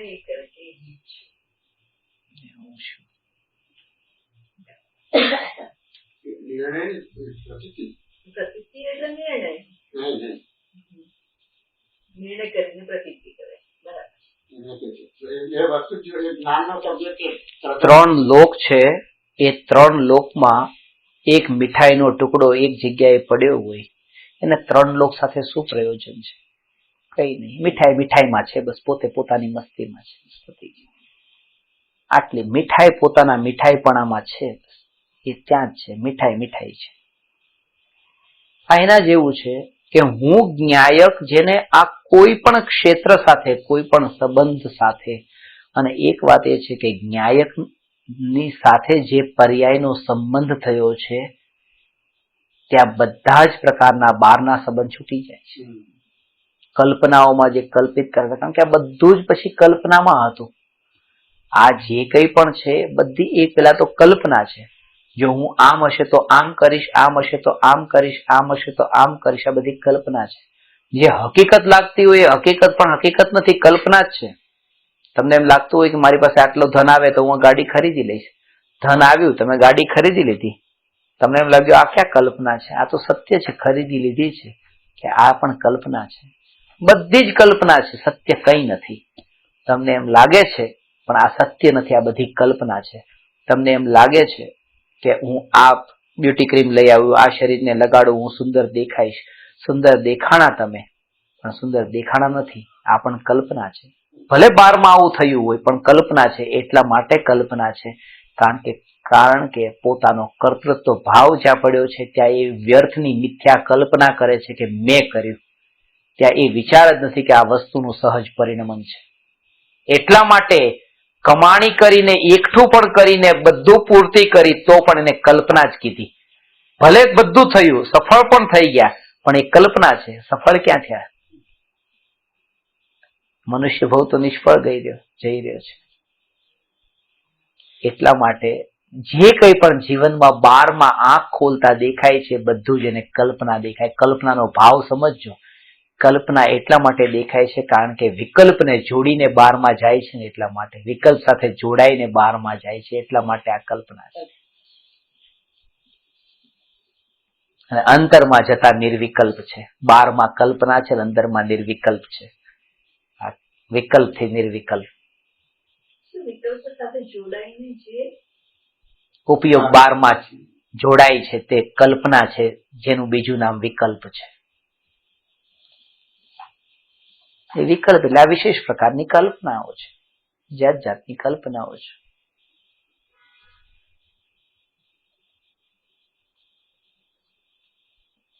એટલે સ્વપ્નમાં કોઈ પુરુષ જો સ્ત્રીનો વિકલ્પ કરે છે અને કલ્પનાઓ જાત જાતની કરે છે કે મારી પાસે છે, મારી સાથે છે, આમ છે, તેમ છે, તો એ કાલ્પનિક છે.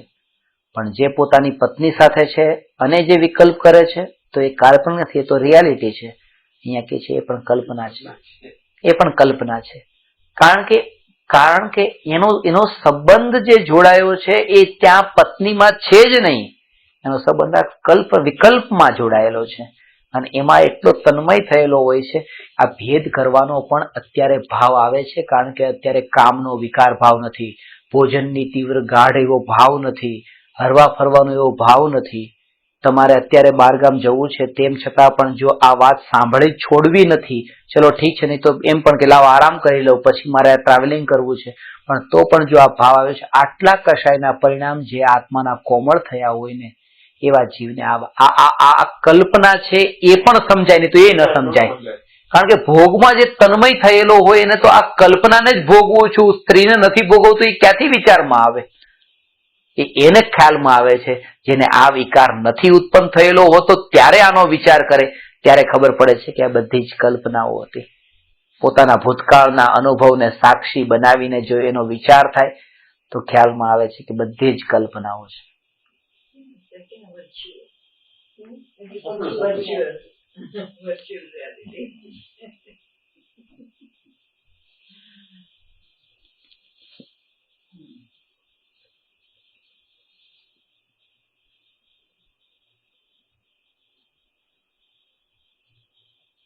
એટલા માટે આ ભેદમાં જઈને પણ ભેદમાં જવું કે ન જવું, ભેદમાં જવું કે અભેદમાં જવું, તો આ બે વાત સંક્ષેપમાં પણ થઈ શકે ને વિસ્તારમાં પણ થાય. જે જીવનો જીવ દ્રવ્ય ક્ષેત્ર કાળ ભાવ અનુસારે, જીવની ભૂમિકા અનુસારે, યોગ્યતા અનુસારે એ જીવ માટેનો ઉપદેશ છે.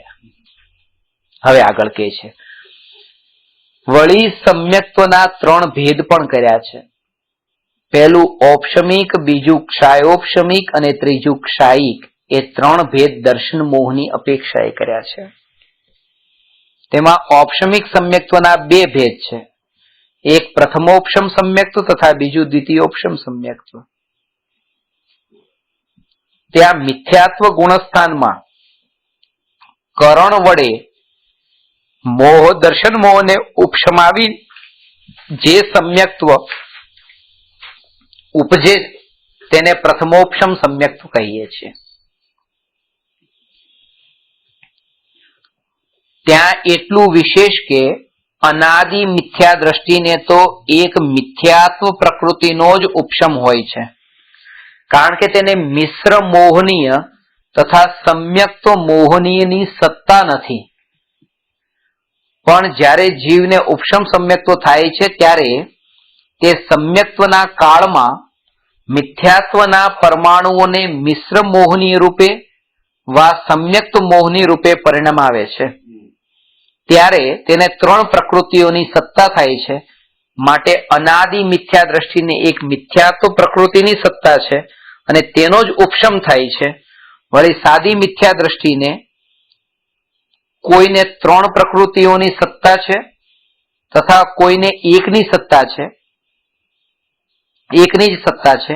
જેને સમ્યક્ત્વના કાળમાં 3ની સત્તા થઈ હતી તે સત્તા જેનામાં હોય તેને તો 3ની સત્તા છે, તથા જેને મિશ્ર મોહની તથા સમ્યક્ત મોહનીની ઉદ્વેલના થઈ ગઈ હોય, અર્થાત તેના પરમાણુ મિથ્યાત્વ પ્રકૃતિ રૂપે પરિણમી ગયા હોય, તેને એક મિથ્યાત્વની જ સત્તા છે.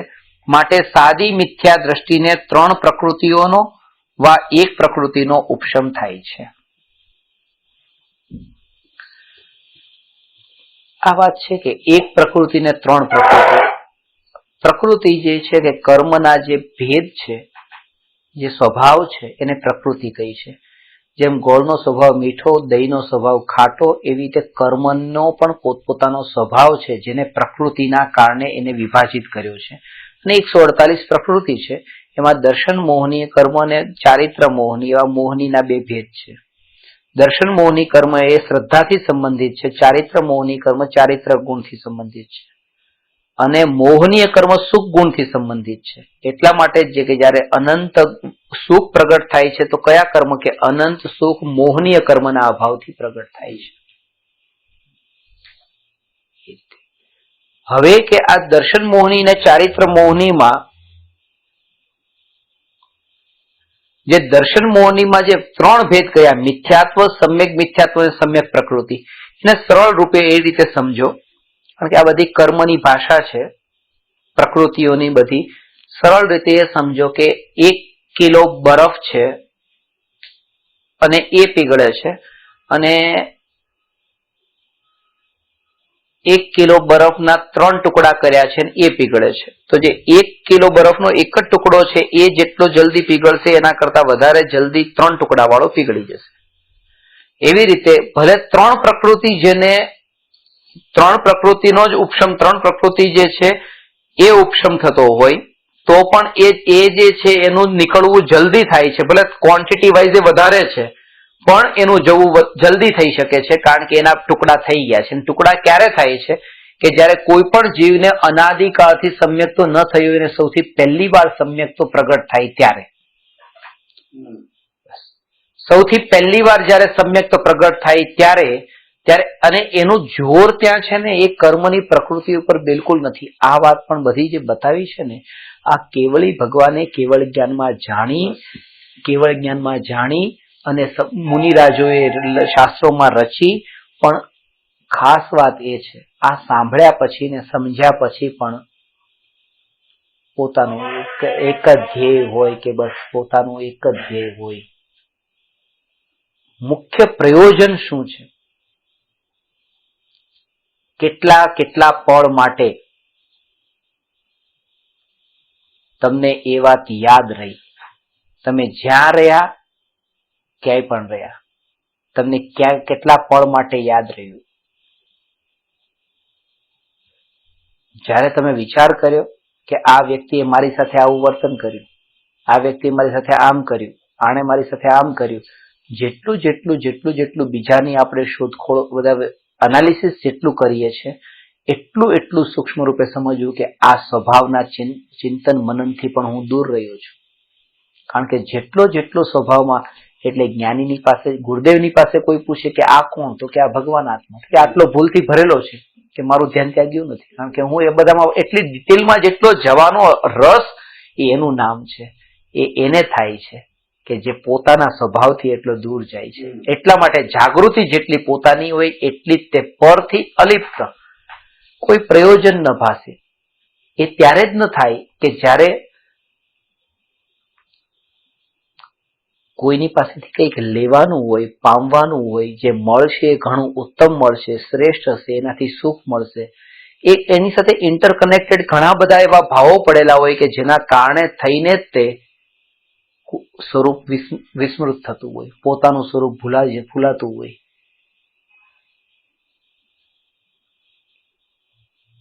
એટલા માટે પોતાનું સ્વરૂપ એને નથી ભૂલાતું,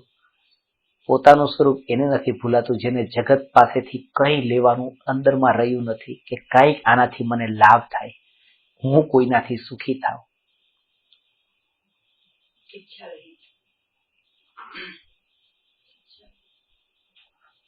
જે 3 ગતિના જીવો સમોસરણમાં તીર્થંકર ભગવાનની દિવ્ય ધ્વનિ સાંભળે છે, ભગવાનની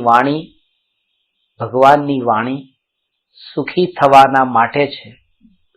લક્ષ્ય ને હેતુ એ છે કે જીવ સુખી થાય આત્માને ઓળખીને. પણ કરોડો જીવો વાણી સાંભળે છે, બધા સુખી ક્યાં થાય છે? કારણ કે જેને દુખી થવાનું છે એને કોણ સુખી કરી શકે? એટલા માટે એ વિકલ્પોથી સહેજે નિવૃત્ત થયો કે લાવ, જો પિતાને ભાવ આવતો હોય કે હું દીકરાને સુખી કરી દઉં, તો આ એક દ્રષ્ટાંત એ પિતા માટે પૂરતું છે કે તીર્થંકર પરમાત્મા દુખી થનારાને સુખી કરી શકતા નથી. પતી. અને બીજી વાત કે જો મુનિરાજને સુખી થવાનું હોય અને આ જ 3 ગતિના જીવો નારકીને છોડીને જો એ મુનિ ઉપર ઉપસર્ગ કરે છે તો મુનિ પોતાના ધ્યાન અવસ્થામાંથી બહાર આવતા નથી. કારણ કે સુખી થનારાને દુખી કોણ કરી શકે? જો ભગવાન 3 ગતિના જીવોને સુખી નથી કરી શકતા કારણ કે દુખી થવાનું છે, તો એ 3 ગતિના જીવો મુનિરાજને દુખી નથી કરી શકતા કારણ કે સુખી થવાનું છે. એનો અર્થ એ છે અકર્તા ભાવ પ્રગટ થાય છે કે લાવ હું આને સુખી કરું. એવી જે અંદરની વૃત્તિઓ પડી છે અને એ તો ખેંચતી હોય છે, કારણ કે આ કર્તૃત્વ ભાવથી પોતે ખેંચાતો હતો. લાવ આને હું સુખી કરી દઉં. બીજાને સુખી કરવા મારી જવાબદારી નથી, મારો વ્યવહાર નથી. પોતાની પત્ની દીકરાને ખુશ કરવાને સુખી રાખવા એ તો મારું ફરજ છે, મારો અધિકાર છે, મારું કર્તવ્ય છે. હું નહીં કરું તો કોણ કરશે? આ જે પ્રકારે બીજાને આમાં એક પ્રકારની અંતરની આ બે દ્રષ્ટાંતને સાથે રાખીને જો ચાલે ને તો ક્યાંય પણ કોઈને દુખી થતાને સુખી કરવાનો કર્તૃત્વ ભાવ એમ નહીં, ભાવ આવે એમ નહીં, આ કર્તૃત્વ ભાવ ન આવે. ભૂખ્યાને પાણી પીવડાવવાનો ભાવ આવે નહીં એમ નહીં, ભાવ આવે પણ એના કર્તૃત્વનો ભાવ ન આવે કે મેં કર્યું. કારણ કે આ બે દ્રષ્ટાંતોથી કે જેનું જે યોગ્યતા અનુસાર દુખી ને સુખી પોતાની યોગ્યતા અનુસાર થાય છે એ વાત સમજાઈ ગઈ.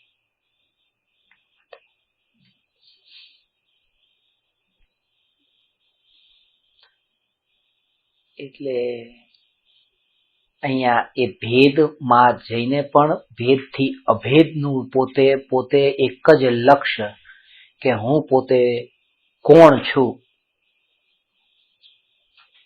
હું પોતે કોણ છું. આ જયારે વિચાર ચાલતો હોય ત્યારે અપ્રયોજનભૂતના વિકલ્પોમાં જે જવાનું જે થતું હોય ને એ પણ નથી થતું, અટકતું જાય છે. એટલે વ્યવહાર આખો જે આપણો ટકેલો હોય છે બધો અપ્રયોજનભૂતથી ટકેલો હોય છે. બધો વ્યવહાર જે છે બધો શું છે, તમે જમ્યા કે નહીં, શું જમ્યા, કેમ છે, શું ચાલે છે આજકાલ, આમ તેમ બધું જેટલું પણ આ બધો વ્યવહાર છે, બધો અપ્રયોજનભૂત છે. એ બધો વ્યવહાર જેને આપણે કહીએ, જેમાં રસ લઈને આપણો જે સમય જતો હોય છે બધો વ્યર્થમાંથી એ બંધ થયો જતો. એટલો સમય જે બચ્યો એટલો સ્વરૂપની જાગૃતિમાં રહ્યો. કારણ કે સમય તો એક જ છે, તમારી પાસે એક જ સમય છે, એમાં તમે હવે ક્યાં એનો ઉપયોગ કર્યો, આમ કરો કે આમ કરો. હવે જો આ બધા વ્યવહારને સાચવવામાં ઉપયોગ કર્યો છે તો સ્વરૂપનું વિસ્મરણ થઈ રહ્યું છે. કારણ કે એટલો ત્યાં ઉપયોગ જોડાણો છે, તન્મય થયો છે, એટલા માટે. એટલે અભેદ આ પ્રકૃતિઓ જે છે એ પ્રકૃતિઓના ભેદને સમજ્યા. મિથ્યાત્વ પ્રકૃતિ, સમ્યક મિથ્યાત્વ પ્રકૃતિ. એટલે જેમ શ્રીખંડનો સ્વભાવ જેમ મિશ્ર હોય છે, ખાટો ને મીઠો, એવી રીતે મિશ્ર પ્રકૃતિ, મિથ્યાત્વ સમ્યક પ્રકૃતિને મિશ્ર પ્રકૃતિ કહી છે. મિશ્ર પ્રકૃતિ કહી છે. અને સમ્યક પ્રકૃતિ એ પ્રકૃતિ છે. એક બાજુ સમ્યક કીધું પાછું કર્મની પ્રકૃતિ કીધી. મિથ્યાત્વને કર્મ કહો તો બરાબર, સમ્યક્ત્વને કર્મ કેમ કહો છો? કે આ સમ્યક્ત્વને પ્રકૃતિ એટલે કહી છે કારણ કે એ પ્રકૃતિ ઉદયમાં હોય તો પણ સમ્યક દર્શન રહી શકે છે મોહની, દર્શન મોહની ઉદયમાં છે પણ સમ્યક્ત્વ રહી શકે છે. તો પછી એને પ્રકૃતિ કેમ કીધી?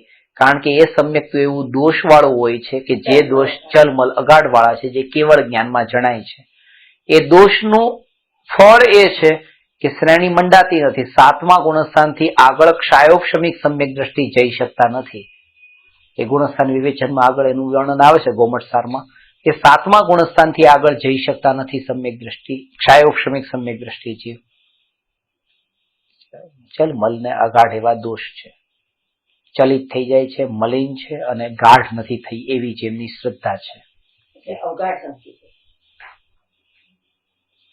પણ એ જીવને પકડવા નથી આવતા, કેવળ જ્ઞાન ગમે કહેતા. એટલા માટે એને અનુભવમાં બાધક નથી બનતા આ દોષો. અગાઢ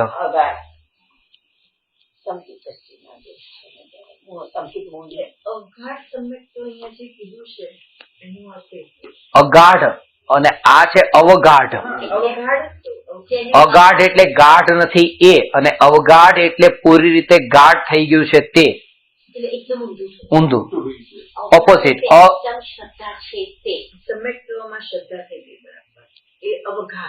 અવગાઢ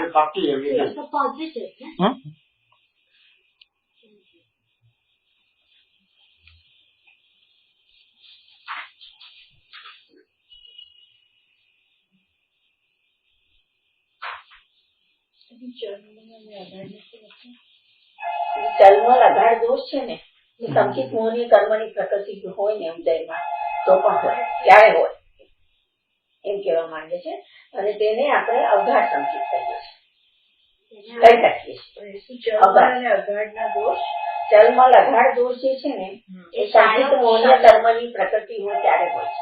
ક્ષાયોક્ષમિક ને હોય છે. હા, ક્ષમ સંકિત.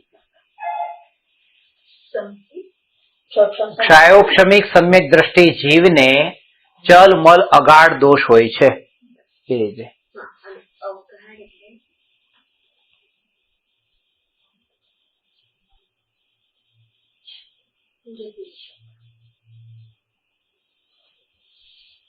અવગાઢ એટલે સંકેતમાં શ્રદ્ધા. દૂધ હોય એને બાળીને માવો કરીને જેમ ઘાટું ઘાટું ઘાટું ગાઢ થતું છે ને એ માવો બની ગયો ઘાટ ઘાટો આમ એ ગાઢ. પરંતુ આ દોષ જે છે એ દૂધ ઢળી જાય માવો ન ઢળે ફક્ત કેવડી ગમે. એ હવે ગાઢ થઈ ગયો છે. દૂધ ધરો માવું ન થાય તે અવગાઢ. શું દ્રષ્ટાંતથી થોડું વધારે ખ્યાલમાં આવી જાય. એ કેવળ જ્ઞાનના કારણે ને શ્રુત કેવડીના કારણે એ ભેદ પડ્યો છે. અવગાઢ ને પરમાવગાઢ જેમ સુખના બે ભેદ કયા ને એ રીતે.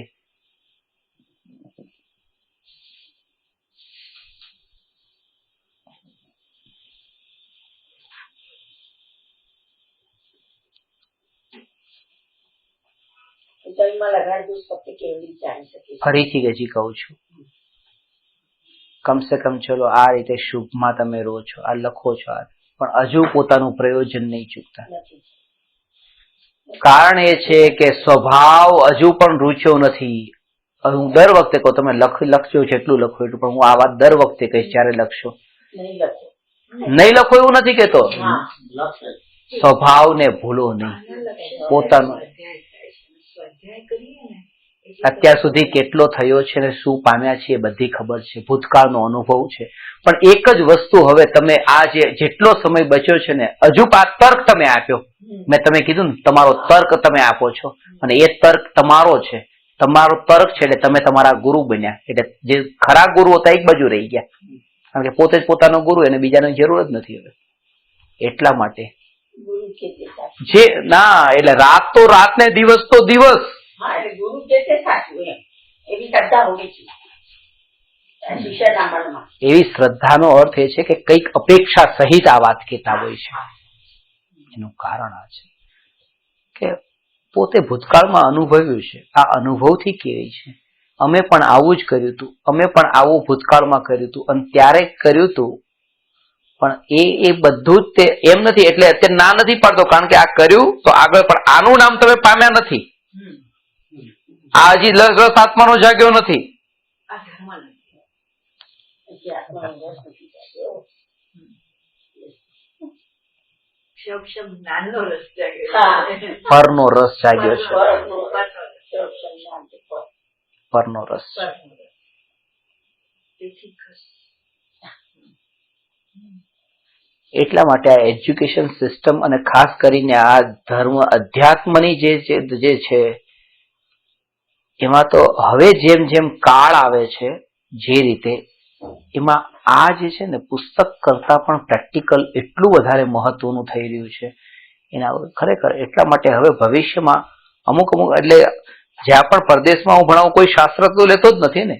આ પ્રિન્સિપલ માઇન્ડમાં રાખ્યા કે આજે માનો કે નોન વાયલન્સ છે, કે આજે માનો કે સ્વભાવ છે, કે આજે માનો કે દ્રવ્યની સ્વતંત્રતા છે, કે એના ઉપર કે પ્રેક્ટિકલમાં તમને ક્યારે પણ જ્યાં પણ પોતાની વૃત્તિઓ ક્યાં ક્યાં પોષાતી હોય એ વધારે અગત્યનું છે. આ પાના ફેરવીને ખોલવા કરતા. બોલો હમણાં તમારું બિઝનેસમાં કેમ ચાલે છે, હમણાં કેવી મિટિંગો ચાલે છે, હમણાં તમારું શું ચાલે છે, એ ટોપિક ચાલુ થયો. હવે એના ઉપર જ પછી કે હવે ત્યાંથી કેવી રીતે આપણે સ્વભાવમાં ઢળવાનું છે એ વધારે અગત્યનું છે અત્યારે.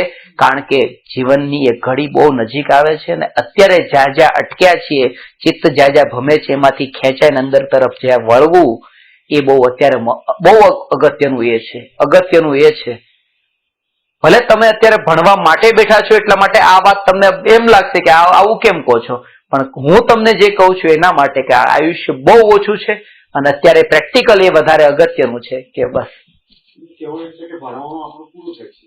ભણવાનું એને જે કેવું કે આપણે શું ચાલે છે તમારા જીવનમાં, જે જીવનમાં ચાલે છે, તમે ક્યાં ક્યાં ડૂબ્યા છો અત્યારે, સવારથી રાત તમારી કેવી જાય છે, શું ચાલે છે સવારથી રાત સુધી, કેવા વિચારો ચાલે છે, દોડ ક્યાંની ચાલી રહી છે. આમાં આ ભણવામાં આજે આટલા ભેદો આપણે ભણીએ એમાં આખા દિવસની દોડની કોઈ વાત જ નથી. અને અગત્યનું હવે તમારા માટે જીવનમાં એ અગત્યનું છે, એ અગત્યનું છે.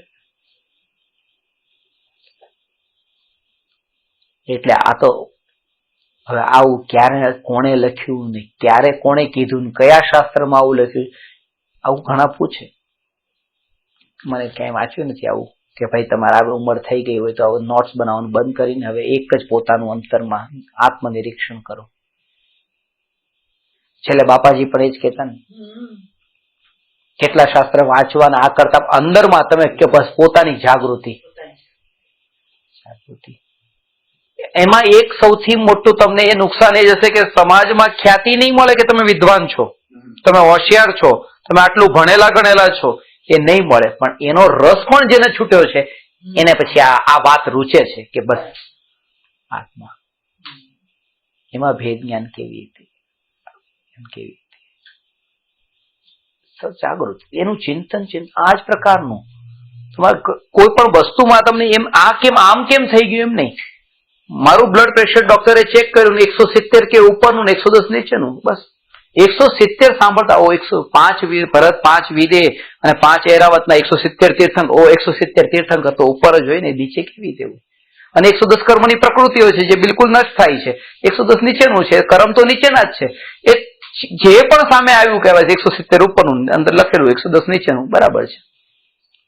તીર્થંકર ભગવાનનો એ તો જગતમાં એનાથી મહાન કોઈ નહીં, કર્મથી નીચે, ધર્મથી મહાન કોઈ નહીં, કર્મથી નીચે કોઈ નહીં. એ વખતે એ અગત્યનું છે. પણ મારે કહેવાનું એ છે કે તમે તરત જ તમારે પ્રેક્ટિકલ લાઈફમાં કોઈ ઘટના ઘટે એને અધ્યાત્મમાં લઈ આવો. બસ અધ્યાત્મમાં લઈ આવો. ખાલી આ સ્ટડી કરતા હવે એ સમય નથી, હવે સમય નથી. સ્ટડી ન કરતું એને ઉપદેશ આપવો પડે. સ્ટડી કરે છે એને હવે તું પ્રયોગ કર, હવે તું આત્મા સુધી. સ્ટડી ન કરતો એને એમ ન કહેવાય કે તું સ્ટડી કર, એને જો છેલ્લી ઘડીએ હોય તો એને ન કહેવાય તું શાસ્ત્ર અભ્યાસ કર. એ કઈ સ્થિતિમાં છે અત્યારે એ અગત્યનું છે. એ નાનું બાળક 14 વર્ષનું છે ને એને તમે કીધું ભાઈ આ ગાથાઓ થોડી યાદ કરી લે. હું મારા વિદ્યાર્થીઓને, ગામના વિદ્યાર્થીઓને એ જ કહીશ કે તમે આ બધું બાયહાર્ટ કર્યું કે નહીં, તમે આ શીખ્યા કે નહીં. અને સાથે સાથે પેરેલલી તમે પ્રેક્ટિકલ પણ ભાઈ જીવનમાં તમારું સદાચાર ને આ કેવી રીતે, સદાચારની વાત કરવામાં આવશે કે જે માંસ ખાય છે, દારૂ પીવે છે એને આ રીતે કહેવામાં આવશે કે ભાઈ તમે આ રીતે, દરેક જીવની ભૂમિકા છે.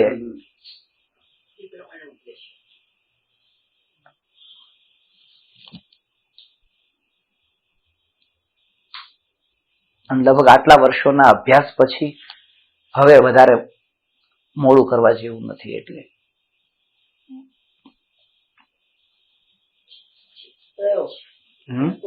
ચેત ચેત ચેત ચેત નર ચેત.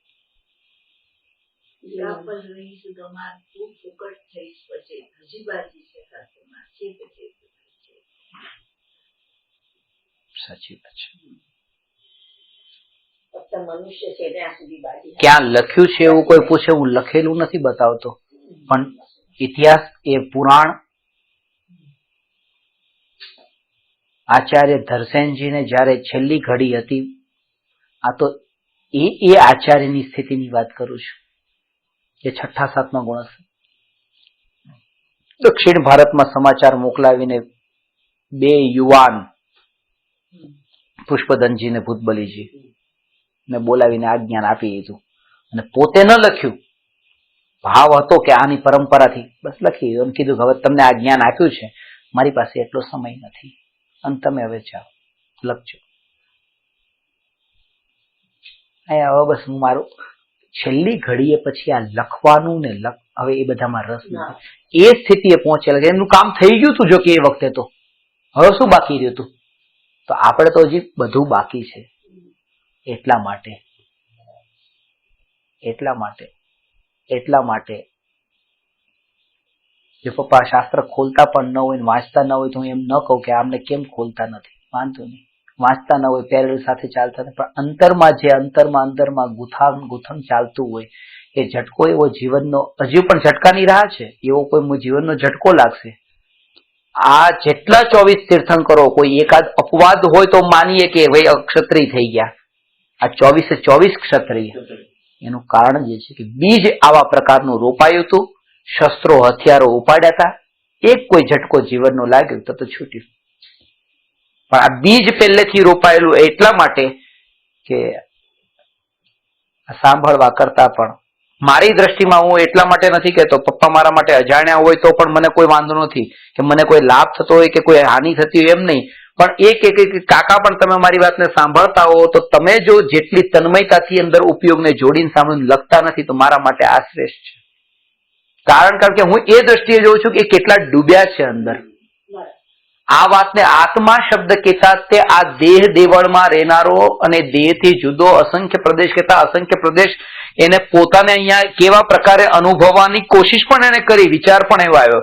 અને ત્યારે તમે લખતા હો અસંખ્યાત એ લખાણમાં હો, એટલે એ જે ભાવ અંદરમાં ગ્રહણ થવો જોઈએ ત્યાં નથી થતો. અત્યારે એ સમય હવે નથી રહ્યો. અત્યારે તો આ જેટલા હવેના જેટલા શબ્દો બોલાય, હજુ આટલું જે બાકી છે ને એ બધું હવે એવો રસ જ આવશે ક્યાંય પણ સમજાણો.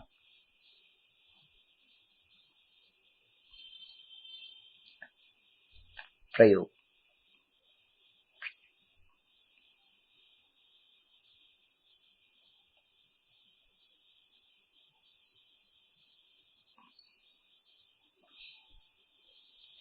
સ્વભાવમાં સાંભળવાનું પણ નથી. આ વાણી જે છે એ વાણી આ સ્વભાવમાં નથી. હું એમ કહું કે અંદરમાં જાય, આ બધી વાત તમારા અંદર જાય, તમારા અંદર જાય. તમે પણ એ વાતને લક્ષ્યમાં રાખીને કે બધી વાત અમે લઈ લઈએ, તમે બોલો બધું અંદર ઉતારીએ, બધું અંદર ઉતારીએ, ત્યારે એ જાગૃતિ રહી. આ જે વાણી એ વાણી અહીંયા અંદર કેવી રીતે આવે, અંદર જાય કેવી રીતે વાણી? વાણી તો બહુ દૂરની વાત થઈ. વાણી સાંભળવાનો વિકલ્પ જે ઉઠ્યો અહીંયા એ વિકલ્પ પણ જે જ્ઞાયકમાં નથી મળતો તો વાણી જ્ઞાયકમાં ક્યાં જાય? આ જાગૃતિ સાથે વાણી સાંભળતા હોઈએ ત્યારે પછી એ બધું આમ લઈ લો, ગ્રહણ કરી લો, એ ન રહે ત્યારે જ્ઞાયક જ જુદો જણાય. કારણ કે લક્ષ્ય જ્ઞાયકનું રાખીને તમે સાંભળો છો ને એટલા માટે. સ્વભાવના લક્ષ્ય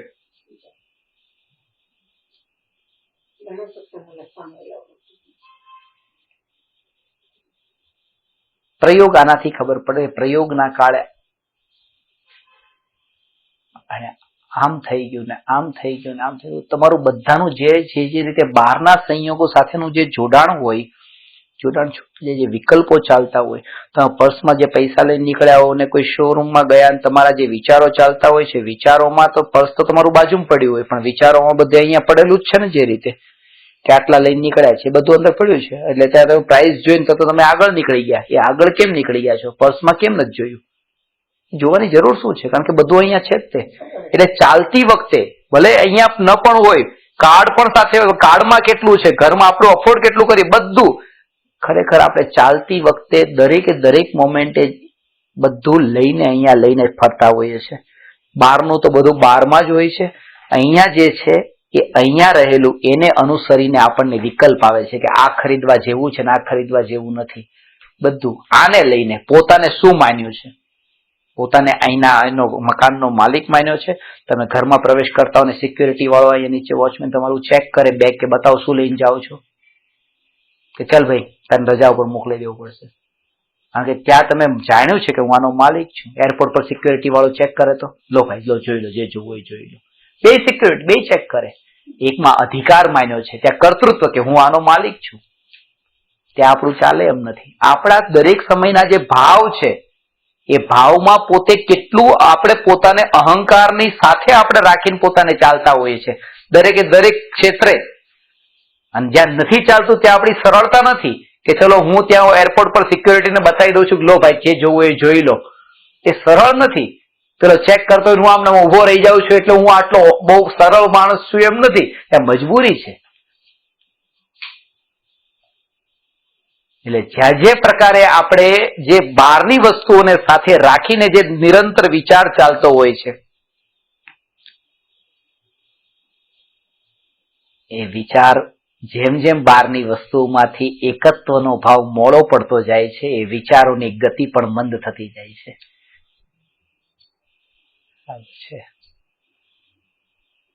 વિચારો પણ ઓટોમેટિક મોડા પડતા જાય.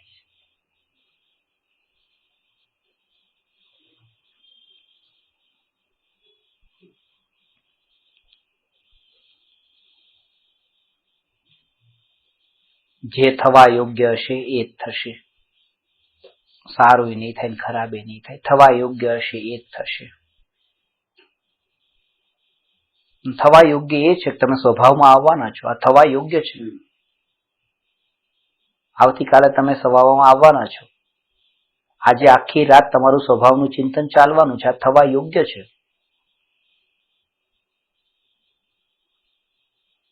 કેટલું સારું કહેવાય. ધન્ય ઘડી આવીને પતી ગયું. એ ઘડી જતી રહી તો કારણ કે આ ઘડી આવી કે તરત જ આ અનિત્યનો રસ જાગી ગયો. મોટા ભાગે જીવોને આટલા માટે આવી ઘડી નથી આવતી. કારણ કે ક્રમબદ્ધમાં નથી એટલે નથી આવતી, પણ રસ એનો આ હજી પડેલો હોય છે ને એટલા કારણે થઈને ક્ષણિકમાં ક્યાંક અટક્યો છે. આયોજન કરે છે ક્ષણિકનું જ આયોજન કર્યું છે. નિત્યનો વિચાર પણ એને કંટાળાજનક લાંબો કાળ ન ચાલે. એટલે એક ભાઈ મને પ્રશ્ન પૂછ્યો કે હું જ્ઞાયક છું. એ વિચાર તમે મને કીધો કે જાગૃતિ રાખવી, બસ કોઈ પણ સ્થિતિમાં હું જ્ઞાયક છું. અને ભાવ સહિત કે હું જ્ઞાયક છું. જે રીતે પણ કે આમ તમે જે કહો ને કે અડધો કલાક 1 કલાક સુધી તો રહે છે, પછી નથી રહેતું. પછી ભૂલાઈ જાય છે.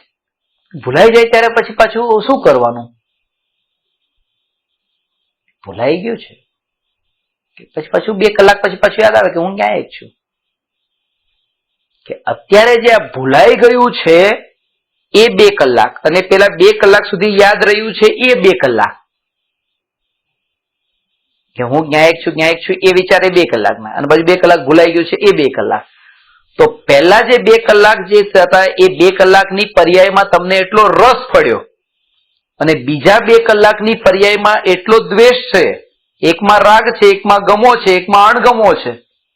અને એ ગમો અણગમાનો જે પર્યાયમાં ગમો ને પર્યાયમાં અણગમાનો ભાવ છે, એ જે છે એ જ્ઞાયકની અરુચિને બતાવે છે. સુગંધજીનું વાક્ય છે ખબર છે? विकल्प के समय में मैं विकल्प से रहित हूँ, वो विचार करना, वो भी ज्ञायक की विस्मृति है. ज्ञायक के समय में क्या है विकल्पातीत हूँ, वो सुगंध. કારણ કે નાસ્તિ રૂપ એટલા માટે જ તે આત્માને વિતરાગી તો ન કહ્યો, પણ અરાગી પણ ન કહ્યો. વિતરાગી તો પર્યાય છે, અરાગી દ્રવ્ય છે. જેમાં રાગ હતો અને હવે નથી તે વિતરાગી. મહાવીર ભગવાન વિતરાગી છે. રાગ હતો પણ વીતી ગયો. પણ જેમાં રાગ હતો પણ નહીં, છે પણ નહીં ને આવવાનો પણ નથી, ત્રણેય કાળમાં જે રાગ રહિત, એ અરાગી છે. આત્મા અરાગી છે, પણ અરાગી ન કહ્યો છઠ્ઠી ગાથામાં, જ્ઞાયક કહ્યો. કારણ કે અરાગીમાં પણ રાગનો વિકલ્પ છે.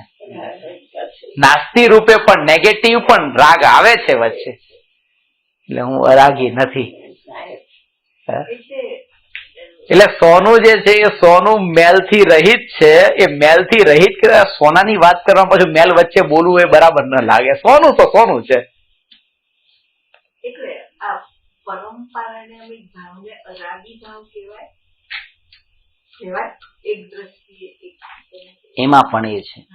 એમાં પણ અસ્થિ અપેક્ષા જે ભાવના જે નામ છે બદલવાને એની પાછળ ઘણા રહસ્યો છે. ન કહેવાય, બીજું કઈ ન કહેવાય. એ જીવત્વ તો જીવત્વ જ કહેવાય, ભવ્યત્વ તો ભવ્યત્વ જ કહેવાય.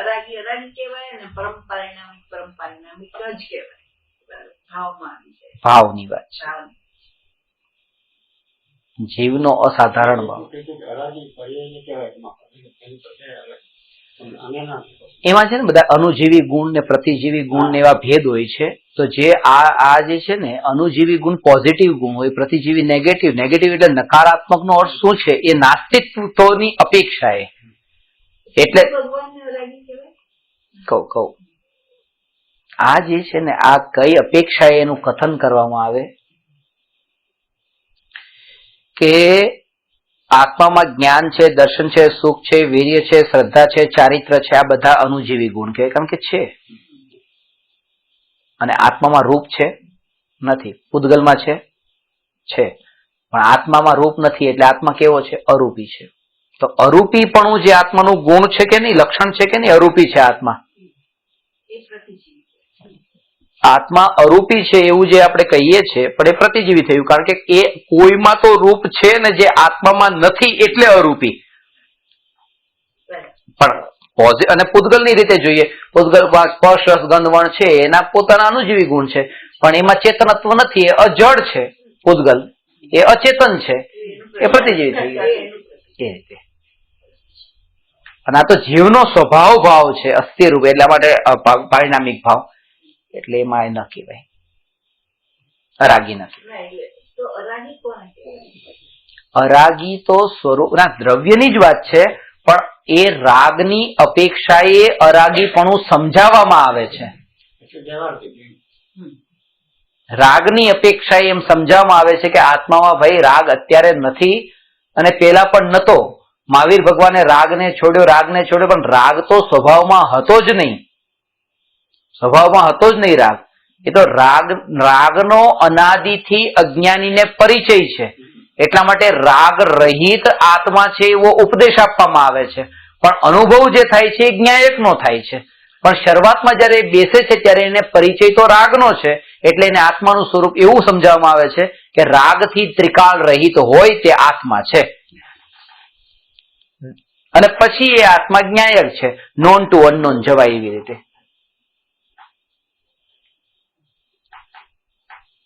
હવે ઉપશમની વાત કરે છે, એ આપણે આવતી વખતે લઈશું. ઉપશમ એટલે શું? પ્રશ્ન છે 338.